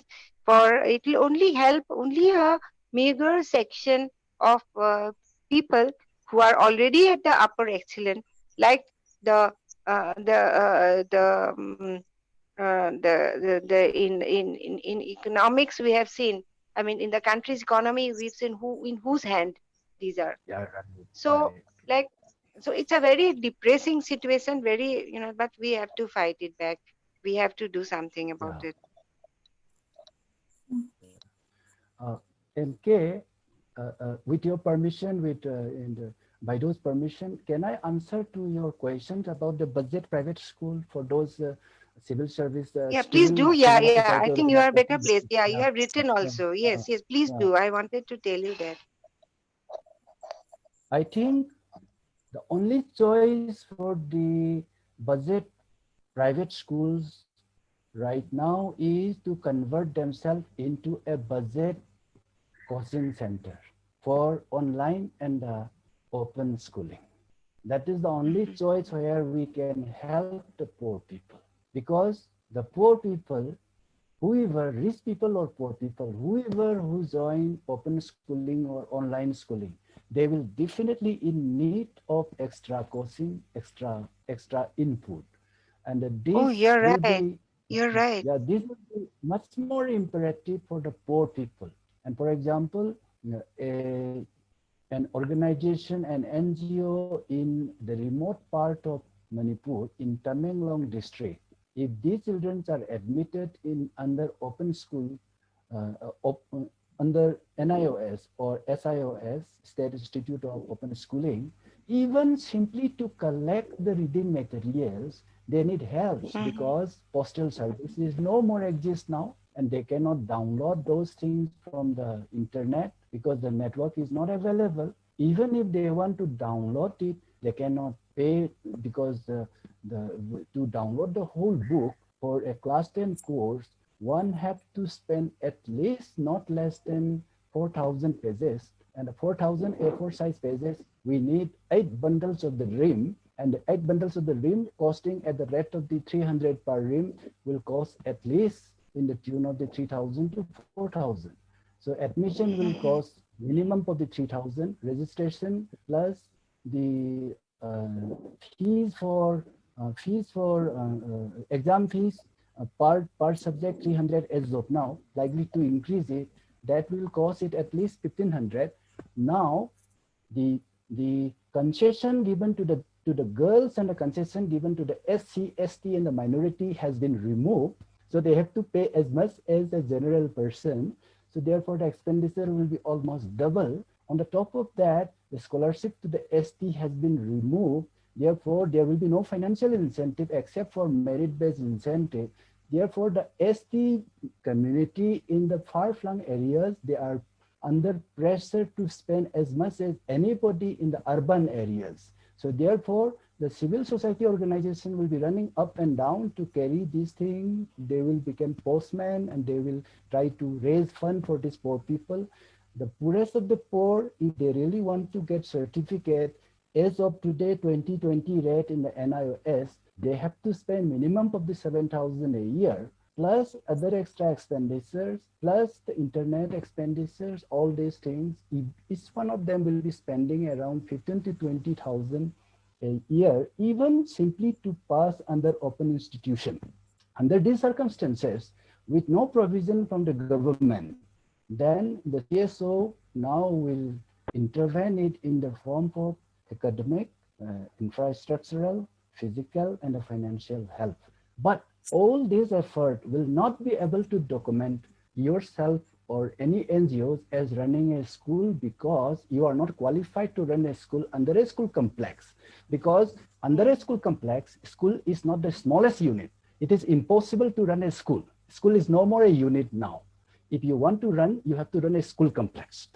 So when you want to run a school, then you have to become a subunit of a school complex. How will you become a subunit of a school complex? You have to get accreditation at par with the government. Now this accreditation under triple SA will not be within your state. It will be under some Delhi's regime. Now, in order to qualify all these things, one of the most important qualifications for you is to employ a TET or NTA qualified teachers. Who will pay this? The poor parents cannot pay this money. Therefore, for you people who are serving for the need of the poor people, you don't have any choice to get money from the parent or from somewhere else. So therefore, at the end, the only option available now is to make our children admitted under open schooling. In such circumstances, our role is very, very significant, unavoidable, vital, but technically non-existent. So we will simply reduce ourselves to coaching center. In the far-flung areas, we will remain poor coaching farms. Whereas in the cities, there will be a culture of building up coaching centers for excellence that is competing with those schools who are giving extreme education. In the meantime, for those parents who are not willing to send their children to these mainstream schools, for whatever reason, but they want to give quality education, they will run after quality coaching centers. This is exactly what is happening in the metros as well as in the cities of Northeast India also. Now in Manipur, even at this present time, for a child to appear in 12th class, to pass it properly, the child have to spend, in fact, the parents have to spend in the tune of 70 to 80,000 a year. Now in this rate, the poor children will be children who are not privileged to get quality education, both in the mainstream education and outside the mainstream education, what we call multiple pathways, vocational education, then online education, then the open schooling or homeschooling and all that thing. Therefore, from that point of view, this NEP 2020 seems to be a big, I don't know what term will use it, but sometimes I feel that it calls a revolution from the masses of the India, simply because the NEP 2020, as Indrani Bhaidu mentioned about it, is so disastrous. I forgot the word you used it in Assamese, but I could follow what you said. So I'm referring It's, to like it's betrayal. Yes. It's a betrayal, it's betraying the people, betraying the children, betraying the generation. It's a betrayal. And the betrayal is much more serious in people like Northeast India, whereas the population, there are so many groups whose population is not adequately equipped to be within the mainstream structure. So language-wise, then in terms of in every spheres, and we have small groups, small groups, and living communication. And look at the communication, no. Surface communication, forget about internet communication. Surface communication is so bad, and small groups talking with different language, different vocabularies. How we are going to apply this language policy? In fact, the language policy, Indrani Bhaidu mentioned about the triple SA teachers, and though it is optional, it is promised by the center. So therefore, a Sanskrit teacher is a must in every school. So for Assamese, mainstream Assamese children, Assamese, Sanskrit, and English. But for other communities, what will be the option? That is quite confusing at the moment. That is it. And what language? Do we have books? We don't have books. Do we have books in, what books we have in our own languages?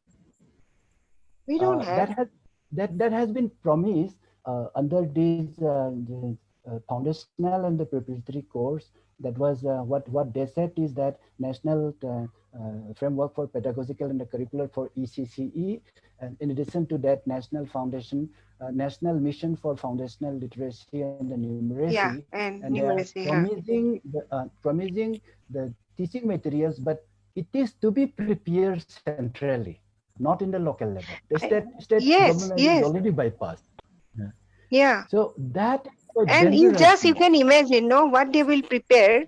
What they will prepare, will that be relevant for us? Even if they wish to be relevant, it is impossible for them to do it. This is what I believe it at this point of time. Yeah. Hello, MK. I don't know.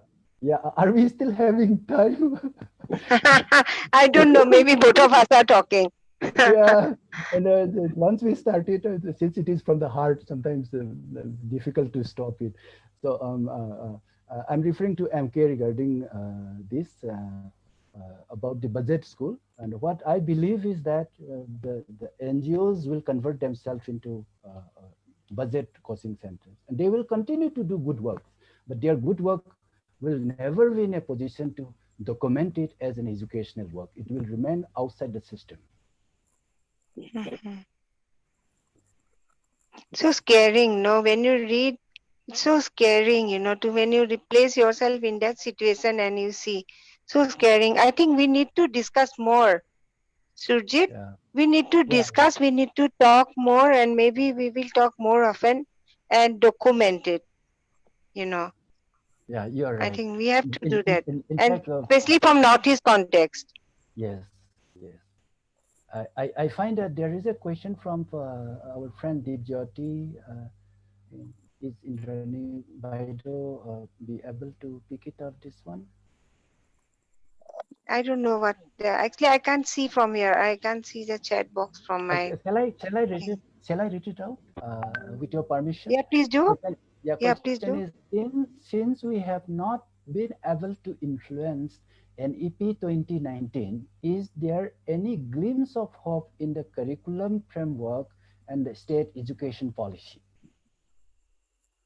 This is no, what do you think, State? But there, in somewhere it is written that the SCRT will decide, through Directorate of Education. Something I read quickly. Yeah, I just want to make it short. One is that DSE, the Department of School Education, is removed from any capacity to do anything worthwhile. The Directorate of School Education and the SCERT is to be utilized by the center as an agent to be reported to NCERT. So the Department of School Education in the state level has been disconnected from the Directorate as well as SCERT. This much is I'm sure.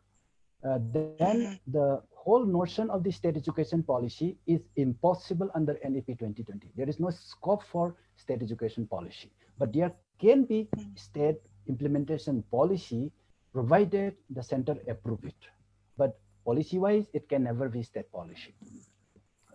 There cannot be state policy, but I think there are some scope.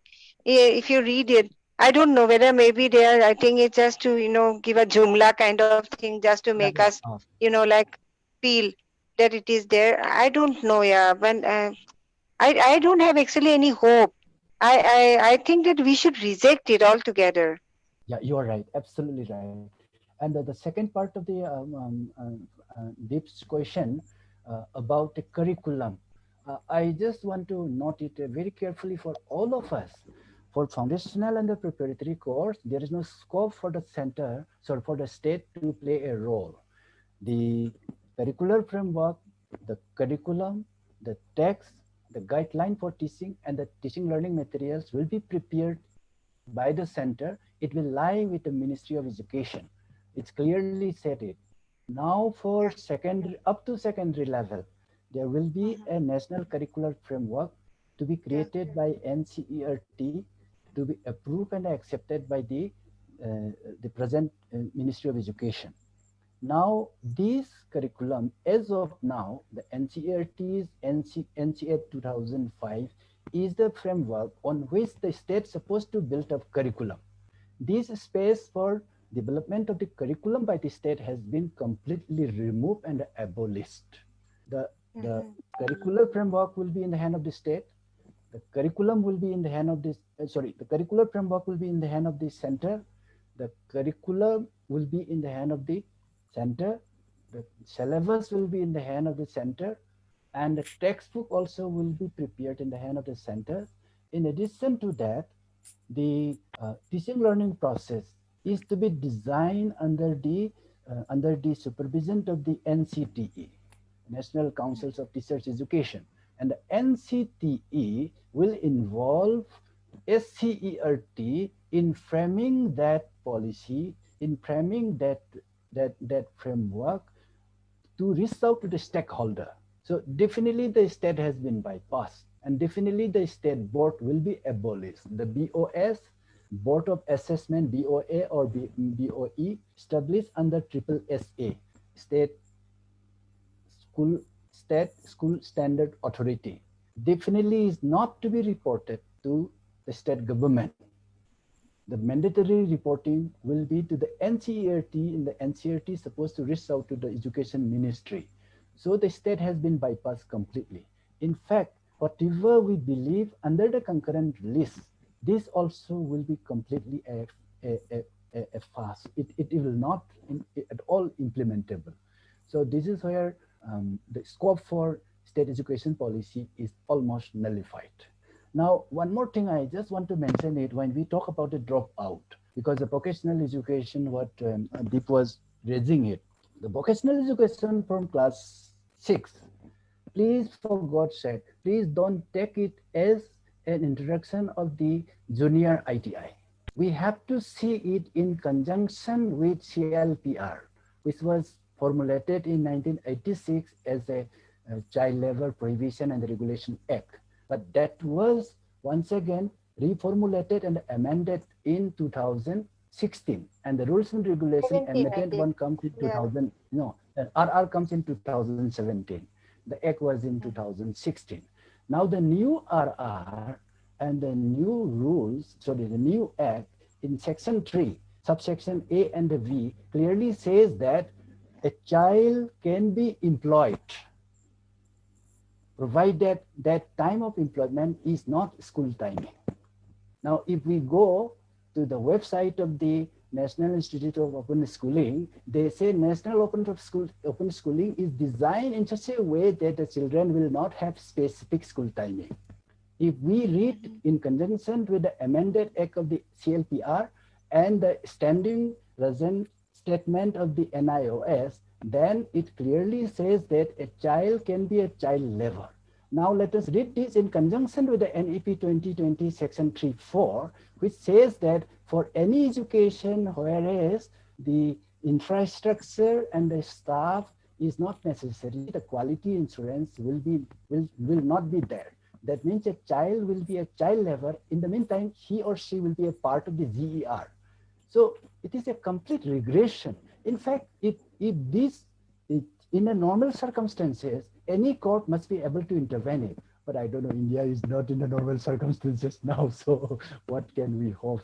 No, now no hope actually, it seems. But we have to fight, except that there is no hope. Yeah. Thank you so much. I think I will stop talking now.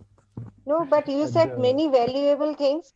Yeah, even it went out of my mind. I was going to speak about this Child Labor Act, no? That the way the Child Labor Act as they have amended in 2016 and 17, it came out. And it was only to this. And this NEP is fitted to that. You know, easily, you know, the child who is introduced to this, and they will work and they will get certificate also. They will do open schooling, they'll get certificate without hampering their time. Just you can imagine. Yeah. How is it possible? Today's dropout will not be dropout tomorrow, but they will not get education. Yeah. There'll be no dropout, but there will be no dropout. Yeah. without education. That's a That very means good there will thing. be no I also problem. said that. Yeah. Yeah, thank you so much, Surjit. I'm very happy, and I need to talk Really, to you more. yeah, thank you. I really got so excited Yeah, when you thank were you. presenting it. I realized that I am now will be able to learn how to speak Assamese very soon. As it is, you can speak Khasi and Manipuri. Yeah, hopefully And you can speak, someday. yeah, we should be able to speak each other's language. Okay, Yeah. thank you very much, MK. I think we should, can I leave now? Okay. MK, is he still there? বাইদেউৰ Oh, লগতে Krishnakshi asane? আছো বাইদেউ Oh, আছো So, আজি বাইদেউৰ লগতে বিভিন্ন মাধ্যমৰ জৰিয়তে আলোচনা চক্ৰখনত অংশগ্ৰহণ কৰা সকলোলৈকে আমাৰ ফালৰ পৰা থাকিল আন্তৰিক ধন্যবাদ। আমি ভাবো আজি আলোচনা চক্ৰখনে আমাৰ সকলোৰে বাবে যথেষ্ট উপকৃত হ'ব। So, over to you, MK sir. Thank you very much, Indrani ma'am.